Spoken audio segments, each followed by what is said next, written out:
بسم الله الرحمن الرحيم هل أتاك حديث الغاشية وجوه يومئذ خاشعة عاملة ناصبة تصلى نارا حامية تسقى من عين آنية ليس لهم طعام إلا من ضريع لا يسمن ولا يغني من جوع وجوه يومئذ ناعمة لسعيها راضية في جنة عالية لا تسمع فيها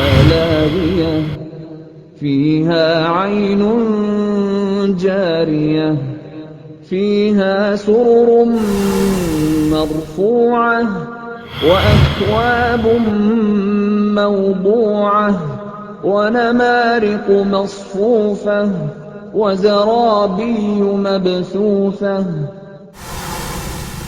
جہاں دنیا والوں نے دنیا کی ہر چیز میں ملاوٹ کی ہے، اللہ کی قسم دین کا نام لینے والے اکثریت ان کی ایسی ہے جنہوں نے دین محمد کے اندر شرک کی ملاوٹ کی۔ ورسول اللہ معلمنا ورسول اللہ معلمنا۔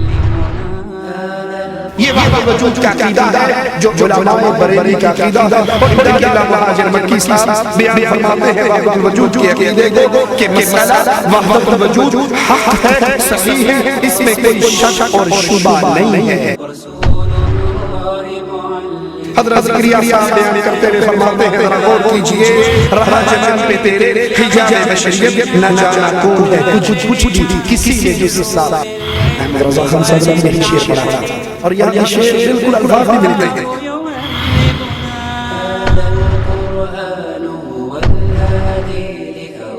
لیکن جب ہم ان دونوں علماء کی کتابوں کو ایک دوسرے سے پہلی کرتے ہیں تو جو چیز ہمیں یہاں پر آتی ہے وہ یہاں پر آتی ہے۔ كتاب الله شيء سوى يهذبنا العمل به كتاب الله شيء سوى يهذبنا هذا القرآن يوحدنا لطريق الخير يوجهنا الله تعالى أنزله ورسول الله معلمنا رسول الله معلمنا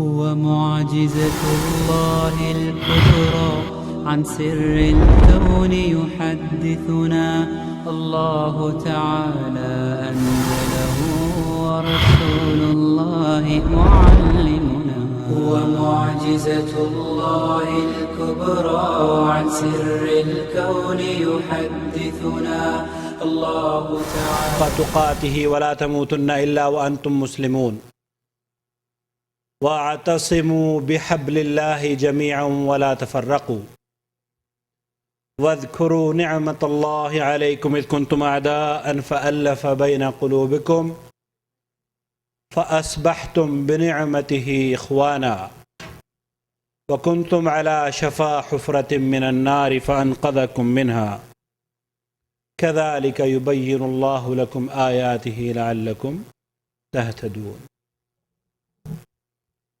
محترم بھائیوں، بزرگوں، دوستوں اور قابل احترام دینی ماؤں اور بہنوں، السلام علیکم ورحمۃ اللہ وبرکاتہ۔ حضرات، ایک بار پھر آپ کا بھائی محمد عاقل جدہ دعویٰ سینٹر حی السلامہ کے ذمہ داران کی جانب سے آپ کا، علماء کرام کا خیر مقدم کرتا ہے، خوش آمدید کہتا ہے۔ اللہ رب العالمین ہمارے اس اجتماع کو شرف قبولیت عطا فرمائے۔ آج بتاریخ 5 محرم سن 1430 ہجری مطابق 1 جنوری سن 2009 کو ہم اس عظیم الشان ہال جو سماحت شیخ عبدالعزیز بن باز رحمۃ اللہ علیہ کے نام سے منسوب ہے، اس میں جمع ہوئے ہیں۔ اللہ رب العالمین ہمارے اس اجتماع پر اپنی رحمتوں کا نزول فرمائے، ہمارے جمع ہونے کو ہمارے علم و عمل میں اضافے کا ذریعہ بنائے، حق کو سمجھ کر عمل کرنے اور باطل کو پہچان کر اس سے بچنے کی توفیق عطا فرمائے، آمین یا رب العالمین۔ آج کی یہ نشست جدہ دعویٰ سینٹر حی السلامہ کے تعاون سے منعقد کی گئی ہے۔ مملکت سعودی عرب میں اس ادارے کی جانب سے دین کی نشر و اشاعت کی نمایاں خدمات پیش کی جا رہی ہیں، اور یہ اللہ کا فضل و کرم ہے کہ سعودی عرب میں جدہ دعوت سینٹر جیسے ادارے آپ کو بستی بستی قریہ قریہ نظر آ جائیں گے۔ اللہ جزائے خیر عطا فرمائے اس مملکت کے سربراہوں کو، جن کی کاوشوں کے نتیجے میں اہل توحید ہی نہیں بلکہ غیر بھی امن و سکون سے زندگی گزار رہے ہیں اور اللہ کے دین کو سیکھ رہے ہیں۔ حضرات، موجودہ حالات کا اگر ہم جائزہ لیں تو مملکت سعودی عرب کی سرزمین وہ واحد زمین نظر آئے گی جہاں فتنے دوسرے ممالک کے مقابل نہ ہونے کے برابر ہیں۔ خاص طور پر دین کے نام پر یہاں اللہ کے فضل و کرم سے علماء کرام خالص کتاب و سنت پیش کرتے ہیں، ورنہ معاف کیجیے گا بر صغیر کی حالت بالکل اس سے برعکس ہے۔ اور بقول الطاف حسین حالی، وہ دین جس سے توحید پھیلی جہاں میں، ہوا جلوگر حق زمیں و زماں میں، رہا شرک باقی نہ وہم و گما میں، وہ بدلا گیا آ کے ہندوستان میں۔ ہندوستان میں دین اسلام مختلف ناموں سے متعارف کرایا جاتا ہے، اور کل حزب بما لدیہم فرحون کے تحت ہر فرقہ اپنے آپ کو توحید سے منسلک بھی ظاہر کرتا ہے۔ بعض لوگ کتاب و سنت کی باتیں ضرور کرتے ہیں، لیکن ان کی دعوت خالص کتاب و سنت پر مبنی نہیں ہوتی۔ آئیں سنتے ہیں فضیلت شیخ توصیف الرحمان کو، اس تبدیلی کو، اس طرح کے دعووں کو وہ کیسے دیکھتے ہیں اور امت مسلمہ کو وہ کیا نصیحت فرمانا پسند کرتے ہیں۔ فلیتفضل فضیلت الشیخ توصیف الرحمان۔ نحمده ونصلي على رسوله الكريم۔ اعوذ باللہ من الشیطان الرجیم، بسم اللہ الرحمن الرحیم۔ قل هو اللہ احد اللہ الصمد لم یلد ولم یولد ولم یکن له کفوا احد۔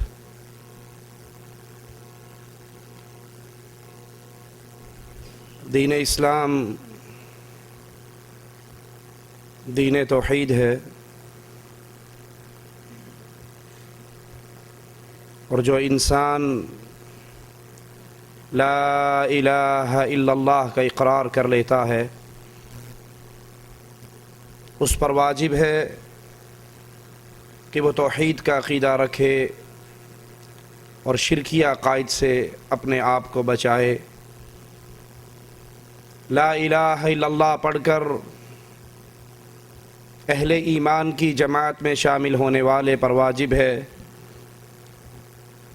اخلاص کا عقیدہ رکھے اور نفاق سے اپنے آپ کو بچائے، سنت کا عقیدہ رکھے اور بدعت سے بچائے، کیونکہ توحید، اخلاص، سنت یہ وہ عوامل ہیں جس پر عمل کرتے ہوئے انسان ہمیشہ کے لیے اللہ کی جنتوں کا وارث بن جاتا ہے۔ اور شرک، کفر، نفاق وہ خطرناک بیماریاں ہیں کہ جن کے حاملین دہکتی ہوئی آگ کا ایندھن بننے والے ہیں۔ اللہ سے دعا ہے اللہ ہم سب کو جہنم کی آگ سے محفوظ رکھے اور اپنی رحمت سے اپنی جنتوں کے اندر داخل فرمائے۔ جو انسان عقیدہ توحید کو نہیں سمجھتا، اس پر عمل نہیں کرتا، اس کے تقاضوں پر اپنی زندگی کو گامزن نہیں کرتا، تو وہ شدید خطرے کے اندر ہے، کیونکہ مالک کا اعلان بڑا واضح ہے، اِنَّهُ مَن يُشْرِكْ بِاللَّهِ، جو بھی اللہ کے ساتھ شرک کرے ایسے بندے پر اللہ کی جنت کے دروازے ہمیشہ کے لیے بند ہو جاتے ہیں۔ مأواہ النار، مشرک کا ٹھکانہ دہکتی ہوئی آگ ہے، اور جہنم کا ٹھکانہ بہت ہی برا ٹھکانہ ہے۔ اگر ایک انسان دنیا کی نگاہ میں نیک اعمال بڑی کثرت سے کرتا ہے، اس کی زندگی کو اگر آپ دیکھیں، آپ کو نمازیں نظر آئیں، روزے نظر آئیں، تہجد نظر آئے، نوافل نظر آئے، لیکن عقیدے کے معاملے میں، اللہ کی توحید کے معاملے میں وہ انسان شرکی عقائد کا حامل ہو، تو یاد کر لیجئے جس نے ایمان کو نہیں سمجھا اس کا کوئی عمل اللہ کے دربار میں قبول نہیں ہوگا۔ اللہ کی کتاب ہمیں یہ اطلاع دیتی ہے، وَمَن يَكْفُرْ بِالْإِيمَانِ فَقَدْ حَبِطَ عَمَلُهُ وَهُوَ فِي الْآخِرَةِ مِنَ الْخَاسِرِينَ۔ جو انسان ایمان کے بدلے میں کفر کو خریدتا ہے، توحید کے بدلے میں شرک کو خریدتا ہے، اس کی زندگی کے سارے اعمال برباد ہو جاتے ہیں، اس کی کسی نیکی کی قیمت نہیں لگتی، اس کے کسی عمل کو ترازو میں تولا نہیں جاتا، اس کا کوئی عمل قیامت کے دن اس کی سرخروئی کا سبب نہیں بنتا، اور وہ ہمیشہ کا گھاٹا پانے والوں میں شامل ہو جاتا ہے، وہ ہمیشہ کا نقصان اٹھانے والوں میں شامل ہو جاتا ہے۔ اللہ کی کتاب ہمیں بتاتی ہے، هل اتاك حدیث الغاشیہ وجوہ یومئذ خاشیہ عاملۃ ناصبہ تصلی نارا حامیہ۔ اے لوگو، اللہ کے قرآن پہ غور کرو، مالک کے احکام پہ غور کرو، قرآن کے آوازے پہ غور کرو۔ مالک عز و جل ہمیں اطلاع دیتا ہے کہ آپ کے پاس چھا جانے والی قیامت کی خبر نہیں آئی، اس دن بہت سے چہرے ذلیل ہوں گے۔ اے اللہ، تجھے تیری اسماء و صفات کا واسطہ ہے مالک، جس دن لوگوں کے چہرے ذلیل ہو رہے ہوں گے، اللہ اپنی رحمت سے ہمارے چہروں کو منور فرمانا، ہمیں ان بد نصیبوں میں شامل نہ فرمانا جن کو قیامت کی گھڑی ذلت کی گھڑی بن کے دکھائی جائے گی۔ چھا جانے والی قیامت کی خبر، اس دن بہت سے چہرے ذلیل ہوں گے، محنت کرنے والے، محنت کر کر کے تھکے ہوئے، نمازیں پڑھ کے تھکے ہوئے، روزے رکھ کے تھکے ہوئے، حج کر کے تھکے ہوئے، جہاد کر کے تھکے ہوئے، قتال کر کے تھکے ہوئے، مار کے لڑ کے تھکے ہوئے، زخموں سے چور، لیکن یہ عمل، یہ نمازیں، یہ روزے، یہ حج، یہ جہاد، یہ قتال، یہ مار کے، یہ تمام اعمال قرآن ہمیں خبر دیتا ہے، محنت کرنے والے، عاملۃ ناصبہ تصلی نارا حامیہ، دہکتی ہوئی آگ کے اندر مالک ان کو داخل فرمائے گا۔ اللہم لا تجعلنا منہم ولا معہم۔ یہ عمل برباد کیوں ہوئے؟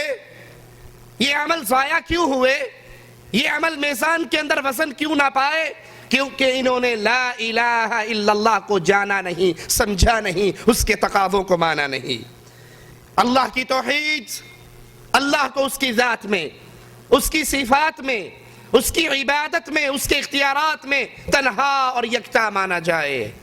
جو حق اللہ کا ہے وہ کسی اور کو نہیں دیا جا سکتا، وہ اپنی ذات میں یکتا ہے، وہ اپنی ذات میں تنہا ہے، وہ کائنات پوری کا نظام چلانے والا ہے، اور تنہا پوری کائنات کا نظام چلاتا ہے۔ قل هو اللہ احد، وہ ایک ہے، وہ بے نیاز ہے، لم یلد ولم یولد، نہ اس نے کسی کو جنا ہے نہ وہ جنا گیا ہے، اور کائنات میں کوئی اس کا ہمسر، اس کا ہم پلہ نہیں ہے، اس کے برابر کا نہیں ہے۔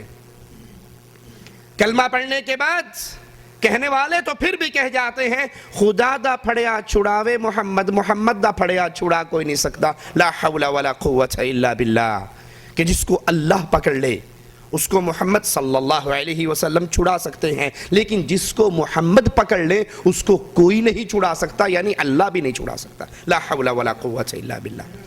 اللہ کے برابر کا، اللہ کا ہم سر، اللہ کا ہم پلہ کوئی نہیں ہے۔ وہ یکتا ہے، غنی ہے، تنہا ہے۔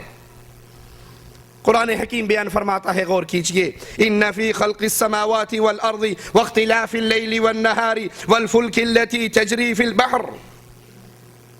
یہ قرآن کی آیات، یہ کھلی ہوئی نشانیاں، یہ اللہ کی توحید کے دلائل ہمیں لا الہ الا اللہ کے مفہوم یاد کرواتے ہیں۔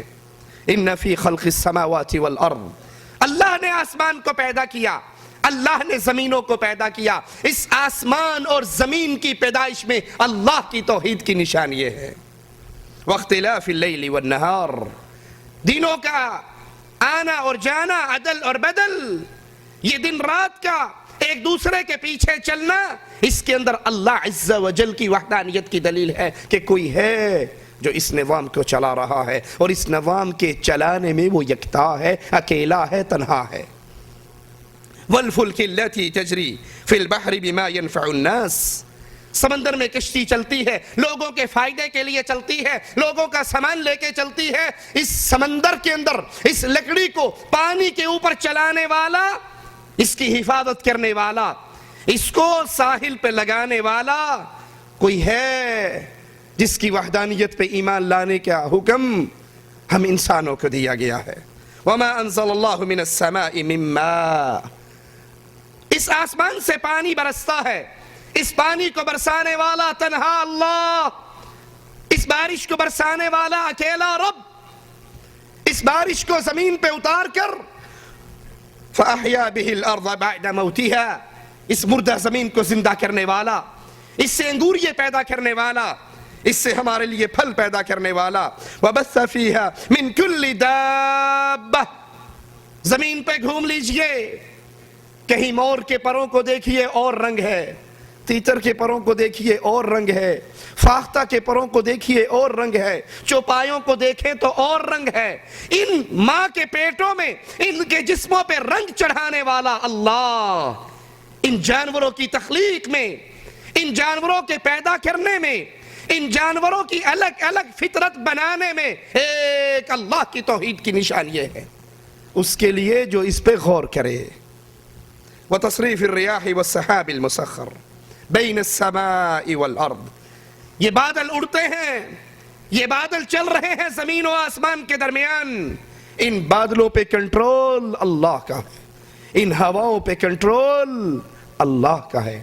اللہ چاہے ان ہواؤں کو بوجھل پانی کی خبر دینے کے لیے ہمارے لیے خوشخبری والی ہوائیں بنا دے، اور چاہے اسی ہوا کو تبدیل کر کے عذاب میں بدل دے۔ اس بادل پہ مالک کے علاوہ کسی کا کنٹرول نہیں ہے۔ جھوٹ بولتے ہیں محرم میں سینے پیٹنے والے، وہ کہتے ہیں امام جعفر کے پاس بیٹھے ہوئے تھے، فارعدت السماء، بادل گرجے، تو اس نے اپنے ماننے والے سے کہا یہ پتا ہے بادل کیسے گرجا ہے؟ کہا امام مجھے تو نہیں پتا۔ کہا بادلوں پہ علی سواری کرتے ہیں، اور بادل سے بارش علی کے حکم سے نازل ہوتی ہے، بادلوں پہ سارا کنٹرول علی کا ہے۔ اللہ کی قسم، ایسا عقیدہ رکھنے والا اللہ کی وحدانیت کو نہیں جانتا، وہ اللہ کی توحید میں غیروں کو شریک کر رہا ہے۔ یہ بادلوں پہ کنٹرول اللہ کا۔ علی اللہ کے بندے ہیں، اللہ کے محتاج ہیں، اللہ کے فقیر ہیں، اللہ کے منگتے ہیں، اللہ کے سوالی ہیں، وہ اللہ کا نظام چلانے میں اس کے ساتھ ہی نہیں ہے۔ بارشوں پہ کنٹرول اللہ کا، ہواؤں پہ کنٹرول اللہ کا، اور اس کے اندر نشان یہ ہے لِقَوْمٍ يَعْقِلُونَ، ایسی قوم کے لیے جو عقل کرے۔ یہ توحید کی دعوت بڑی کھلی ہوئی دعوت ہے، یہ اللہ کی نشانیاں بڑی کھلی ہوئی ہیں۔ ہماری جان میں اللہ کی نشانیاں ہیں، ہماری اولاد میں اللہ کی نشانیاں ہیں۔ بچہ پیدا ہوتا ہے کس طرح بے بس ہوتا ہے، اس بچے کو ماں کے پیٹ کے اندھیروں میں خوراک دینے والا کون ہے؟ اللہ۔ اس کو باہر نکالنے والا کون ہے؟ جب یہ باہر آیا یہ مولوی صاحب، یہ شیخ صاحب، اس نے بڑے ہو کے بہت بڑا پیر بننا تھا، یہ پیر ڈبل شاہ جب یہ باہر آیا یہ مرغے حلوے کھانے کے قابل نہ تھا، اس کے لیے ماں کی چھاتی پہ دودھ کس نے جلایا؟ یہ نشانیاں ہیں اللہ کی توحید کی، یہ کھلی ہوئی کتاب ہے، یہ کھلی ہوئی نشانیاں ہیں، یاد کر لیجئے اللہ کے برابر کوئی نہیں ہے، علی ہو، ولی ہو، نبی ہو، ساری کائنات کے اندر کوئی ہستی اللہ کے برابر نہیں ہے۔ جب کوئی اللہ کے برابر نہیں تو پھر اللہ کی عبادت میں کسی کو شریک نہیں کیا جا سکتا، اللہ کی ذات و صفات کا حصہ کسی کو نہیں بنایا جا سکتا۔ اللہ کی کتاب ہمیں پیغام دے رہی ہے فَلَا تَجْعَلُوا لِلَّهِ أَنْدَادًا وَأَنْتُمْ تَعْلَمُونَ، بس جان بوجھ کر اللہ کا ہمسر، اللہ کا ساتھی، اللہ کا شریک نہ بناؤ، وَأَنْتُمْ تَعْلَمُونَ، اور تم جانتے ہو کہ اللہ کا کوئی شریک نہیں۔ یہ عقل مانتی ہے، یہ فطرت سلیم مانتی ہے، یہ انسان، اس کی ذہنیت گواہی دیتی ہے اللہ تنہا ہے پوری کائنات کا نظام چلانے میں، اور اگر کوئی اللہ کا شریک بنائے تو یہ جرم کر کے وہ ایمان سے ایسے نکل جاتا ہے جیسے گوندے ہوئے آٹے سے بال کو کھینچ لیا جائے۔ اللہ کا قرآن سنیے، الحمدللہ الذی خلق السماوات والارض وجعل الظلمات والنور ثم الذین کفروا بربہم یعدلون، سب تعریفیں اس اللہ کے لیے لائق ہیں، اس نے آسمان اور زمین کو پیدا فرمایا، اندھیرے اور اجالے کو پیدا فرمایا، پھر بھی کافر اپنے رب کا ساتھی دوسروں کو بناتے ہیں۔ اللہ کا نہ اس کی ذات میں، نہ اس کی صفات میں، نہ اس کے اختیارات میں، نہ اس کی عبادت میں کوئی ساتھی، کوئی ساجی، کوئی شریک نہیں ہے۔ اور مخلوق کو اللہ کا شریک بنانا اتنا بڑا جرم ہے، قرآن حکیم منظر پیش کرتا ہے اَيُشْرِكُونَ مَا لَا يَخْلُقُ شَيْئًا، تم ان کو اللہ کا شریک بناتے ہو، تم ان کو اللہ کا ساتھی بناتے ہو، تم ان کو اللہ کا ساجی بناتے ہو جنہوں نے مچھر کے ایک پر کو بھی پیدا نہیں کیا، کسی چیز کے خالق نہیں ہیں۔ وَهُمْ يُخْلَقُونَ، بعید ہے کہ وہ کسی چیز کے خالق ہوں، بلکہ وہ خود مالک کہتا ہے، خود مخلوق ہے۔ وَهُمْ يُخْلَقُونَ، جن کو تم اللہ کا ساتھی بنا رہے ہو، وہی جو مستوی عرشدہ خدا ہو کر اتر پڑا مدینے میں مصطفیٰ ہو کر، جس کو تم اللہ کا ساتھی اس کی ذات میں شریک کر رہے ہو، وَهُمْ يُخْلَقُونَ، یہ خود انسان کا بچہ ہے، یہ خود مخلوق ہے، یہ حقیر انسان ہے، اس کو بھی اللہ نے پیدا کیا ہے۔ قرآن حکیم کی ان آیات کو سامنے رکھیے، اللہ کی وحدانیت کی اس پیغام کو سامنے رکھیے، اور پھر ہمارے ملکوں میں ہر چیز ہی 2 نمبر ملتی ہے نا، اللہ ماشاء اللہ۔ مرچیں لینے جاؤ آپ، لال مرچیں، اس میں بھٹے کی اینٹیں کوٹ کے اس کا چورا ڈالا ہوا ہوتا ہے، دیسی گھی کا لیبل ہوتا ہے، اور باوجود سونگھنے کے، پراٹھے پکنے کے، اس میں سے دیسی گھی کی خوشبو آتی ہی نہیں ہے۔ لیبل دیسی گھی کا، اندر ڈالڈا بھرا ہوا ہے، اور ڈالڈے کے اندر اللہ ہی جانتا ہے کیا بھرا ہوا ہوگا۔ اور پھر یہ 2 نمبر چیزیں کھا کھا کے ہمارا میدا بھی بیڑا غرق ہو چکا ہے، اس کا بھی۔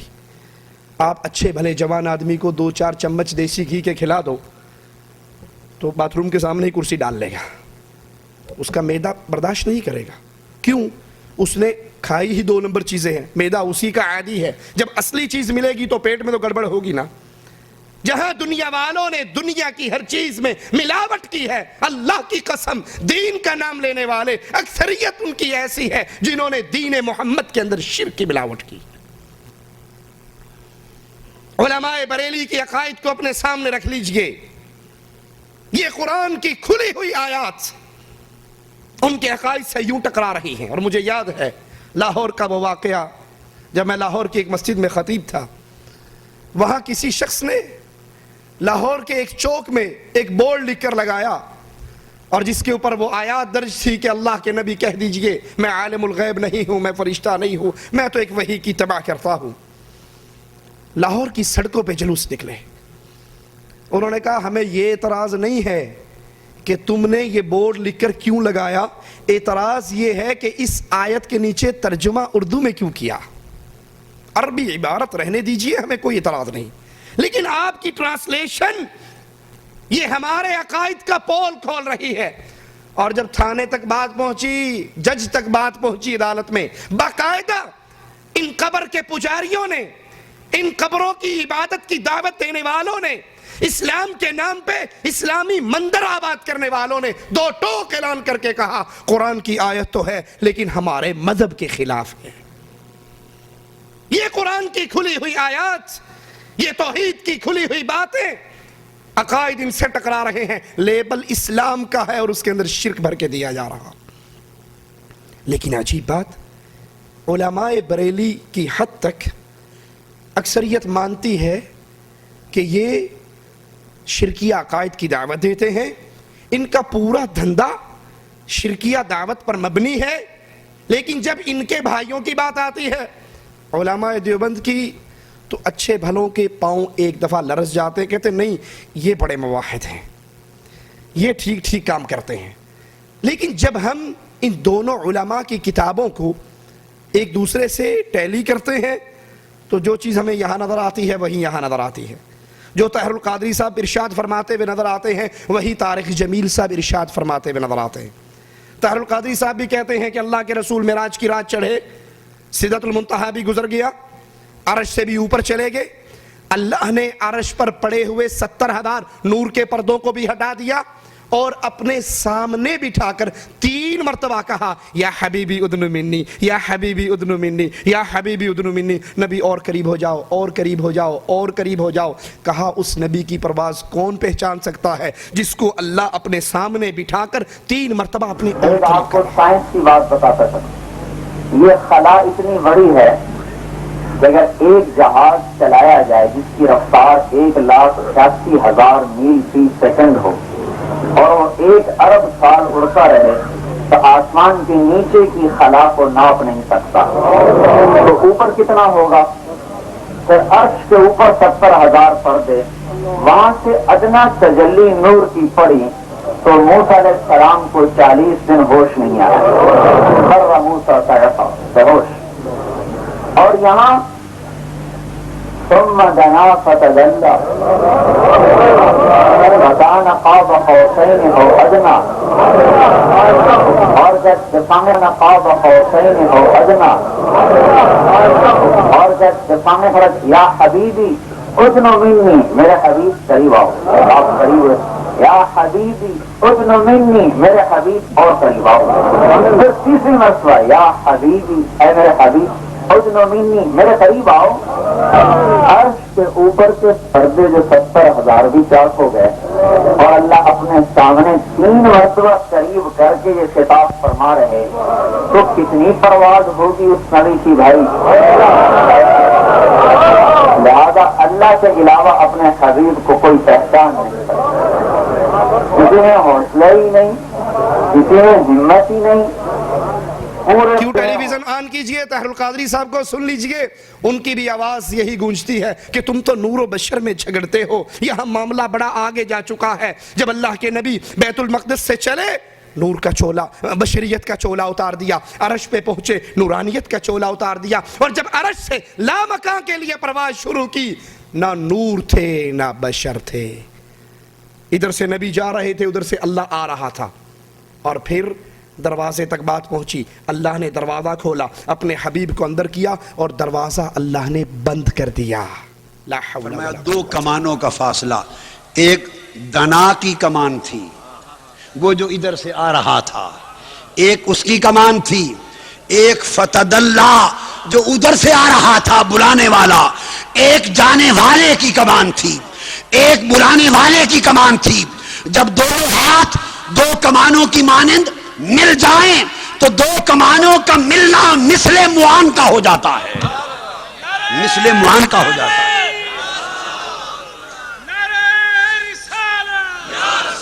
اور یہ مثل معان کا ہو جاتا ہے، اور اس میں بھی تشبیہ و مثال سے پاک تھا وہ قرب۔ ہمیں سمجھانے کے لیے فرمایا فکان قاب قوسین، پھر جب کعبہ قوسین پہ آئے تو دنا کو چھوڑ دیا، فرمایا اب اس مقام پر محبوب دنا کو بھی چھوڑ دے کہ وہ بھی اب اس مقام کے علائق میں سے ہے، دنا کو چھوڑ دے کہ وہ بھی اب اس مقام کے علائق میں سے ہے. چھوڑ کے آگے گزرے فتدلا اور کعبہ قوسین پہ پہنچے. فرمایا محبوب اب تدلا کو چھوڑ دے, وہ بھی اس مقام کے علائق میں سے ہے. آ دو کمانوں کی طرح مل جائیں. جب جلوہ محب اور جلوہ محبوب, جب جلوہ خدا اور جلوہ مصطفیٰ دو کمانوں کی طرح مل گئے تو کعبہ قوسین ہوا. اب گھر والے دروازے تک پہنچ گئے, مہمان و میزبان بلا تشبیہ و بلا مثال اب وہاں پہنچ گئے. فرمایا محبوب اب یہاں تک تو ایک بیان تھا, یہاں تک مثالیں تھیں, اب اس سے آگے وہ کچھ ہونے والا ہے کہ اس کے بیان کے لیے مثال نہیں جو لوگوں کو بتا. وہ کیا تھا؟ اب دروازہ کھلتا ہے. دروازہ کعبہ قوسین دو کمانوں کی طرح مل گئے تھے جلوے. فرمایا دروازہ کھلا, محبوب اندر آ جا, حریم ناز میں آ جا, حریم ناز میں آ جا. محبوب نے حریم ناز میں قدم رکھا, خدا نے دروازہ بند کر دیا. فرمایا آؤ دنا لوگوں, اس سے آگے تمہیں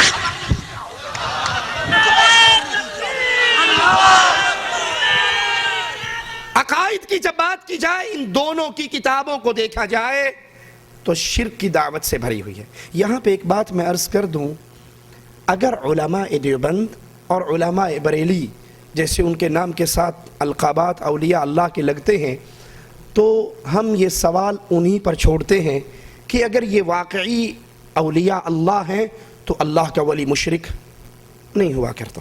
تو پھر یہ جتنی کتابیں آپ کی دکانوں پر, آپ کی مارکیٹوں پر, آپ کے دارالعلوم سے مل رہی ہیں, یہ تم نے ان غریبوں کے نام لکھ کر خود شائع کی ہیں اپنے پیٹ کے دھندے کو چلانے کے لیے. یہ سب علماء اولیاء اللہ تھے اور ان تمام شرکی عقائد سے بری تھے. اور اگر تم کہتے ہو نہیں یہ تھانوی صاحب کی ہے, یہ خان صاحب کی ہے, یہ شیخ صاحب کی ہے, یہ زکریا صاحب, یہ انہی نے لکھی ہے, کنفرم ہمیں یقین ہے, تو اللہ کی قسم کھا کر کہتا ہوں کہ شرک ایسا جرم ہے. تم تو ان بزرگوں کا نام لیتے ہو, عرش والا اپنے نبیوں کا نام لیتا ہے. وَلَوْ أَشْرَكُوا لَحَبِطَ عَنْهُمْ مَا كَانُوا يَعْمَلُونَ. اگر یہ انبیاء شرک کرتے ان کے اعمال بھی برباد کر دیتا. لَإِنْ أَشْرَكْتَ لَيَحْبَطَنَّ عَمَلُهُ. اے نبی اگر آپ سے بھی یہ جرم سرزد ہو جاتا میں آپ کے اعمال بھی برباد کر دیتا. ان باتوں کو پیش کرنے کا مقصد کسی شخصیت پہ فتویٰ لگانا نہیں, کسی کو جہنمی اور دوزخی کہنا مقصد نہیں. مقصد صرف حق کو بیان کرنا ہے. گیند تمہارے کورٹ میں ہے, تمہارے میدان میں ہے. اگر یہ اولیاء اللہ ہیں تو یہ کتابیں ان کی طرف جھوٹ کی نسبت کی گئی ہیں, اور اگر یہ کتابیں انہی کی ہیں تو پھر شرک کا عقیدہ رکھنے والا کبھی اللہ کا ولی نہیں ہو سکتا. شرکی عقائد کے اندر ایک بہت بڑا عقیدہ وحدت الوجود کا عقیدہ ہے, جس کو صوفیاء اور قبر پرست پیش کرتے ہیں کہ اس کائنات میں جو کچھ ہے نعوذ باللہ ثم نعوذ باللہ وہ اللہ عز و جل کا سایہ ہے, عکس ہے, مختلف صورتیں ہیں. ابن عربی نے کہا تھا العبد حق والرب حق, بندہ بھی حق ہے اور اللہ بھی حق ہے. مجھے نہیں پتا شریعت کس کے لیے آئی ہے, اس کے لیے ایک من گھڑت جھوٹی روایت کا سہارا لیتے ہیں. کنت کنزا مخفیا, میں چھپا ہوا خزانہ تھا, میں نے اپنا آپ ظاہر کرنا چاہا, اب کائنات میں جو کچھ ہے وہ میں ہوں. یہ گمراہ ترین اہل شرک کا سب سے گندا عقیدہ وحدت الوجود کا عقیدہ ہے. جب ہم علماء بریلی کی کتابوں کو دیکھتے ہیں تو یہ عقیدہ ہمیں نظر آتا ہے. یہ ہمارے ہاتھ کے اندر ملفوظات احمد رضا خان صاحب بریلوی, جس کا صفحہ نمبر 57, اور یہ کتاب شائع ہوئی ہے لاہور سے, جہلم سے, بک کارنر پبلیشرز, مین بازار جہلم. یہاں سائل سوال کرتا ہے احمد رضا خان صاحب سے وحدت الوجود کے کیا معنی ہے. کہا وجود ہستی بذات واجب اللہ تعالیٰ کے لیے ہے, اس کے سوا جتنی موجودات ہیں سب اسی کی ہیں, اس کی ذل ہے, اس کی پرتو ہے. حقیقتاً دنیا میں وجود ایک ہی ہے اور باقی جو کچھ ہے وہ نعوذ باللہ اللہ کا سایہ ہے, اللہ کی مختلف شکلیں ہیں. جس کو ڈاکٹر اسرار صاحب بھی یوں بیان کرتے ہوئے کہتے ہیں کہ عقیدہ وحدت الوجود کو تم دماغ کا خلل تو کہہ سکتے ہو, کفر اور شرک نہیں کہہ سکتے. یہ سمجھنے کی بات ہے، تمہاری سمجھ میں نہیں آتی تو نہ سمجھو، لیکن اس عقیدے کو کفر اور شرک نہیں کہہ سکتے، اور اس عقیدے کے مطابق کائنات میں جو کچھ ہے، وہ انسان ہو، وہ جانور ہو، وہ درندے ہو، وہ پرندے ہو، وہ ساری کی ساری نعوذ باللہ اللہ ہی کی مختلف شکلیں ہیں، تعالی اللہ عما یقول۔ دوسری جگہ پہ اسی دیوان محمدی کتاب کے اندر لکھنے والے خواجہ محمد یار فریدی، وہ اس کے صفحہ نمبر 151 پر اس وحدت الوجود کے عقیدے کو پیش کرتے ہیں، سنیے۔ کہتے ہیں بجاتے تھے جو انی عبدہ کی بنسری ہر دم، رسول اللہ صلی اللہ علیہ وسلم ہر دم کیا کہا کرتے تھے؟ انی عبدہ، میں اللہ کا بندہ ہوں، مجھے ایسے نہ بڑھانا جیسے عیسائیوں نے عیسیٰ کو جو اللہ کا بندہ تھا اللہ کا بیٹا قرار دے دیا، میں اللہ کا بندہ ہوں، تم مجھے اللہ کا بندہ کہنا، یہ نبی کا حکم ہے۔ اور یہاں حضرت کہہ رہے ہیں دیوان محمدی میں عبد النبی خواجہ محمد یار فریدی بجاتے تھے جو انی عبدہ کی بنسری ہر دم، خدا کے عرش پہ انی ان اللہ بن کر نکلیں گے، لا حول ولا قوت الا باللہ۔ جب قیامت کے دن دیدار ہوگا مالک کا، عرش سے پردے ہٹیں گے تو وہاں پہ اللہ نہیں ہوگا بلکہ محمد صلی اللہ علیہ وسلم یہ آواز لگائیں گے انی ان اللہ، وہی جو مستوی عرش کا خدا ہو کر اتر پڑا مدینے میں مصطفیٰ ہو کر۔ یہ وحدت الوجود کا عقیدہ تفصیل سے آپ اس کا جانتے ہیں، علماء سے سنتے ہیں کہ یہ کفر کا عقیدہ ہے اور یہ بدترین شرکی عقیدہ ہے۔ ہدایت بخشش حضرت اعلی حضرت کی کتاب، اس کا صفحہ نمبر 112 پر بھی اسی عقیدے کو بیان کرتے ہیں حضرت، وحدت الوجود کے عقیدے کو، اور اس کی دعوت عام کرتے ہیں اپنے سب لوگوں کے سامنے۔ کہتے ہیں اٹھا دو پردہ، نبی سے مخاطب ہیں، نعت لکھی ہے، لکھنے والے احمد رضا خاں بریلوی، رضوی کتاب گھر، جامع مسجد دہلی مٹیا محل۔ اٹھا دو پردہ دکھا دو جلوہ، اٹھا دو پردہ دکھا دو چہرہ کہ نور باری حجاب میں ہے۔ اے اللہ کے نبی صلی اللہ علیہ وسلم اپنے چہرے کا پردہ ہٹا دیجئے، آپ اس دنیا میں اللہ کا نور بن کر آئے ہیں، اور اللہ کے نور نے آپ کی صورت میں صرف ایک چادر پہن رکھی ہے، ایک چولا پہن رکھا ہے۔ بیٹے دی گال نہ کرمائی، مینو الف دی سمجھ نہیں آئی، میم دا برخا پا کے احد احمد دے وچ اتر آئی۔ مجھے بیٹے نہ پڑھاؤ، میں نے الف نہیں پڑھا، جس کو تم احمد احمد کہتے ہو یہ میم کا برخہ اللہ نے خود پہنا، اور وہ احد تھا، یہ برخہ پہن کے احمد بن کے ہمارے سامنے آ گیا۔ اسی طرح رسائل نعیمیہ کے اندر بھی یہی عقیدہ حضرت بیان فرماتے ہیں۔ یہ ہمارے ہاتھ میں رسائل نعیمیہ ہے، اس کا صفحہ نمبر 6 ہے، 6 صفحہ نمبر پر اسی عقیدے کو پیش کرتے ہوئے کہتے نور حق جلوہ نما تھا مجھے معلوم نہ تھا، نور حق یعنی اللہ کا نور، نور حق جلوہ نما تھا مجھے معلوم نہ تھا، شکل انسان میں چھپا تھا مجھے معلوم نہ تھا، کہ اللہ کا نور انسانی شکل کے اندر دنیا کے اندر آیا، مجھے معلوم نہ تھا، چاند اشارے سے پھٹا، حکم سے سورج لوٹا، مظہر ذات خدا تھا مجھے معلوم نہ تھا، کہ محمد صلی اللہ علیہ وسلم اللہ کے مظہر کی صورت میں اس دنیا پہ آئے۔ یہ وحدت الوجود کا عقیدہ ہے جو علماء بریلی کا عقیدہ ہے، اور ڈنکے کی چوٹ پر وہ اپنی کتابوں میں لکھتے ہیں۔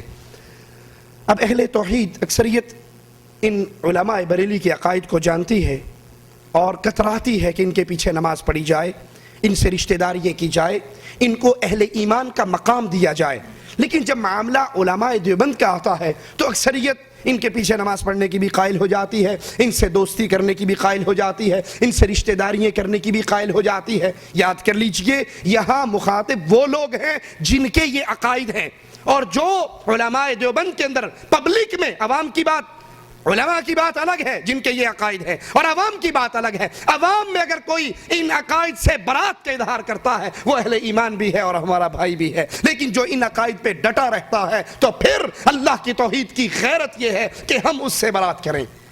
یہ شمائم امدادیہ امداد اللہ مہاجر مکی صاحب کی کتاب ہمارے ہاتھ میں ہے، علماء دیوبند کے سب سے بڑے بزرگ ہیں، اس کا صفحہ نمبر 32 ہے، 32 نمبر صفحہ پر امداد اللہ مہاجر مکی صاحب بیان فرماتے ہیں وحدت الوجود کے عقیدے کو، کہ مسئلہ وحدت الوجود حق ہے، صحیح ہے، اس میں کوئی شک اور شبہ نہیں ہے۔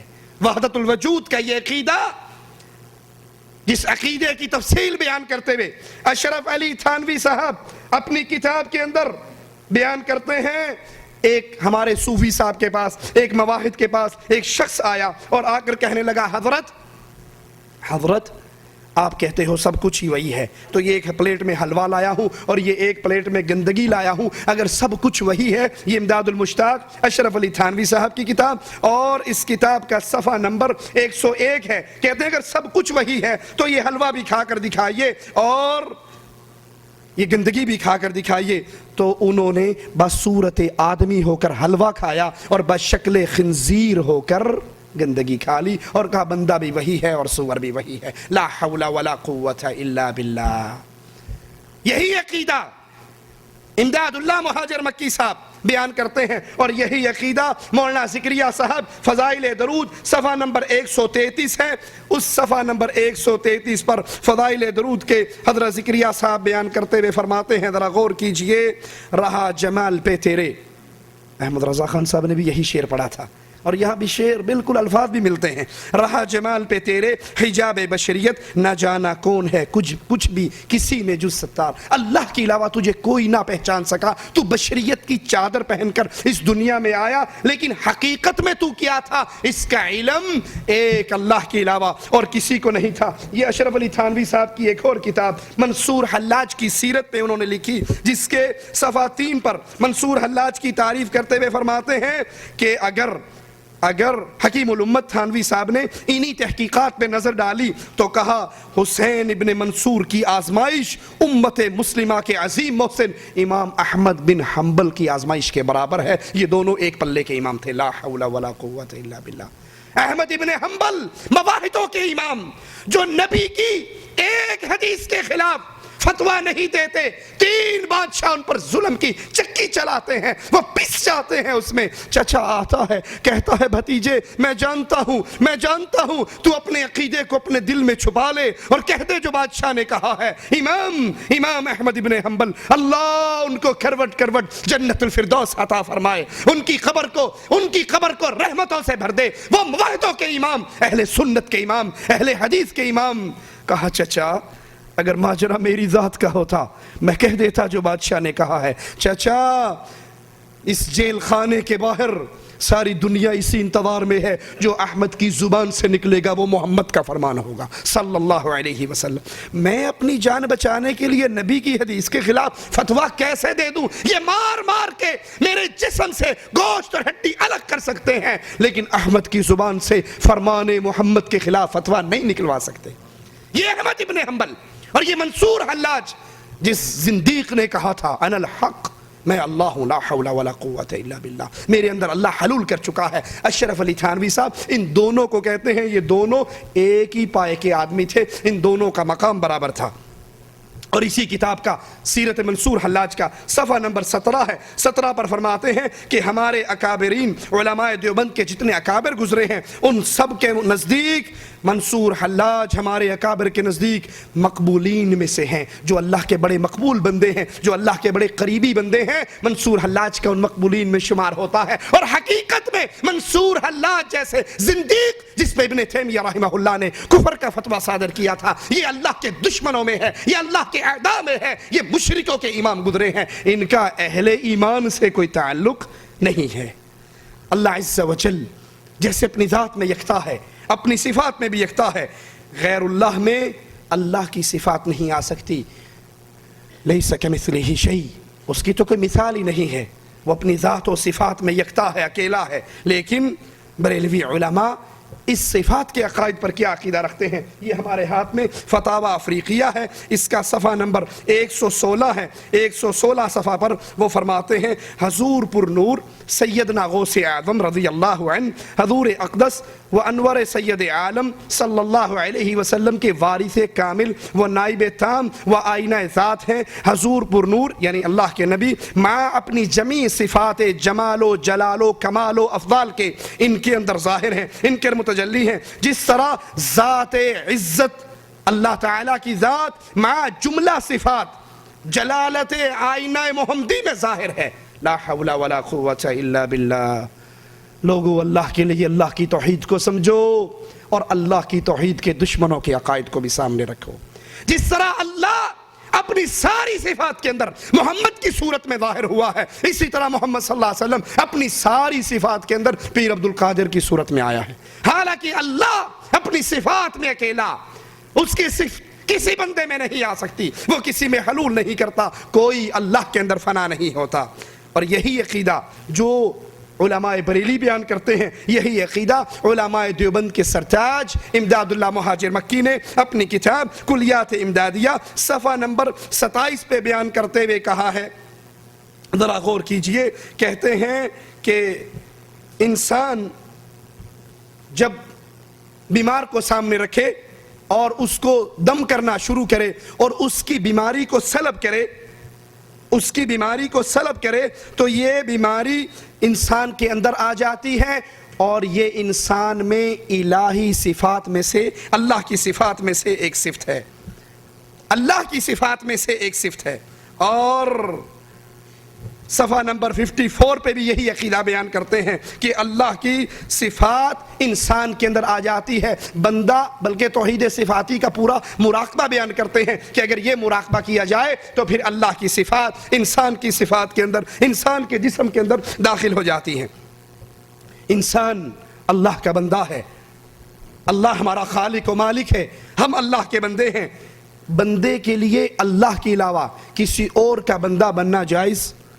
اللہ نے اس کو پیدا کیا نا، اسی لیے رسول اللہ صلی اللہ علیہ وسلم نے فرمایا دو نام اللہ کو بڑے پسند ہے، عبداللہ اور عبد الرحمن، اللہ کا بندہ اور رحمان کا بندہ۔ لیکن ان علماء کے نزدیک اللہ کے ساتھ ساتھ رسول اللہ صلی اللہ علیہ وسلم کا بندہ بننا بھی جائز ہے بریلوی عقیدے میں، بلکہ خود احمد رضا خان نے اپنا نام عبد المصطفیٰ رکھا، اپنا نام۔ اور جو میں نے آپ کے سامنے دیوان محمدی کا حوالہ دیا، اس میں مختار اپنا نام رکھ رہا ہے محمد یار فریدی، عبد النبی، عبد النبی، نبی کا بندہ، نبی کا بندہ یا علی کا بندہ یا رسول صلی اللہ علیہ وسلم کا بندہ بننا، یہ اللہ کے ساتھ کسی اور کو اس کا شریک بنانا ہے۔ بندے صرف اللہ کے ہیں، اور خالق ہونے میں اللہ اکیلا ہے، تنہا ہے، کوئی اس کا ساتھی اور ساجی نہیں۔ جس طرح بریلوی علماء کا یہ عقیدہ ہے کہ انسان رسول صلی اللہ علیہ وسلم کا بندہ ہے، علی کا بندہ ہے، کوئی حسین کا بندہ بنتا ہے، کوئی فاطمہ کا بندہ بنتا ہے، تو یہاں یہی عقیدہ شمائم امدادیہ کے اندر امداد اللہ مہاجر مکی صاحب پیش کرتے ہیں۔ صفحہ نمبر اس کا 71 ہے، صفحہ نمبر 71 پہ فرماتے ہیں اللہ کے نبی چونکہ واصل بحق ہیں تو اس لیے عباد اللہ کو عباد الرسول بھی کہا جا سکتا ہے۔ اللہ کے نبی واصل بحق ہیں، اللہ میں واصل ہو چکے ہیں، لہذا اللہ کے بندوں کو رسول کا بندہ بھی کہا جا سکتا ہے۔ لا حول ولا قوة الا باللہ۔ اور قرآن حکیم کیا فرماتا ہے؟ ما كان لبشر ان يؤتيه الله الكتاب والحكم والنبوة ثم يقول للناس كونوا عبادا لي من دون الله ولكن كونوا ربانيين۔ مالک عز و جل فرماتا ہے کسی کے لیے جائز نہیں، کسی بشر کے لیے اللہ اسے نبوت دے، اللہ اسے کتاب دے، اللہ اسے حکمت دے، تو وہ لوگوں سے کہے اے لوگو اللہ کی بجائے میرے بندے بنو، کیونکہ بندے عبدیت میں خالص اللہ کے بندے ہیں، اس کے اندر کوئی اور شریک نہیں ہو سکتا۔ اسی طرح مدد کرنے والا اللہ ہے، مشکلوں میں، مصیبتوں میں، بدر کے میدان میں رسول اللہ صلی اللہ علیہ وسلم اور آپ کے سارے اصحاب کی مدد اللہ نے کی۔ قرآن اعلان کرتا ہے وَمَن نَّصْرُ إِلَّا مِنْ عِنْدِ اللَّهِ، اللہ کے علاوہ کوئی مدد نہیں کر سکتا، باقی سب محتاج، باقی سب سوالی، اور مدد کرنے پر قادر صرف اللہ عز و جل ہے۔ لیکن تذکرہ غوثیہ کے اندر غوث علی شاہ قلندر قادری بزرگوں کو مدد کرنے کا اختیار کیسے دیتے ہیں؟ صفحہ 324 ہے، 324 صفحہ پر وہ بزرگوں کو یہ الہی صفت دیتے ہوئے کہتے ہیں کہ ہمارے بزرگ، ہمارے پیر، ہمارے مشائخ یہ سب مدد کر سکتے ہیں۔ کیسے؟ کسی نے سوال کیا اولیاء اللہ میں سے کچھ مرنے کے بعد ان سے کچھ فیض ہوتا بھی ہے یا نہیں، یا مرنے کے بعد ان کی دنیا سے ان کی رشتہ داری ختم ہو جاتی ہے، ان کا تعلق ختم ہو جاتا ہے، یہ کچھ نہیں پہچانتے۔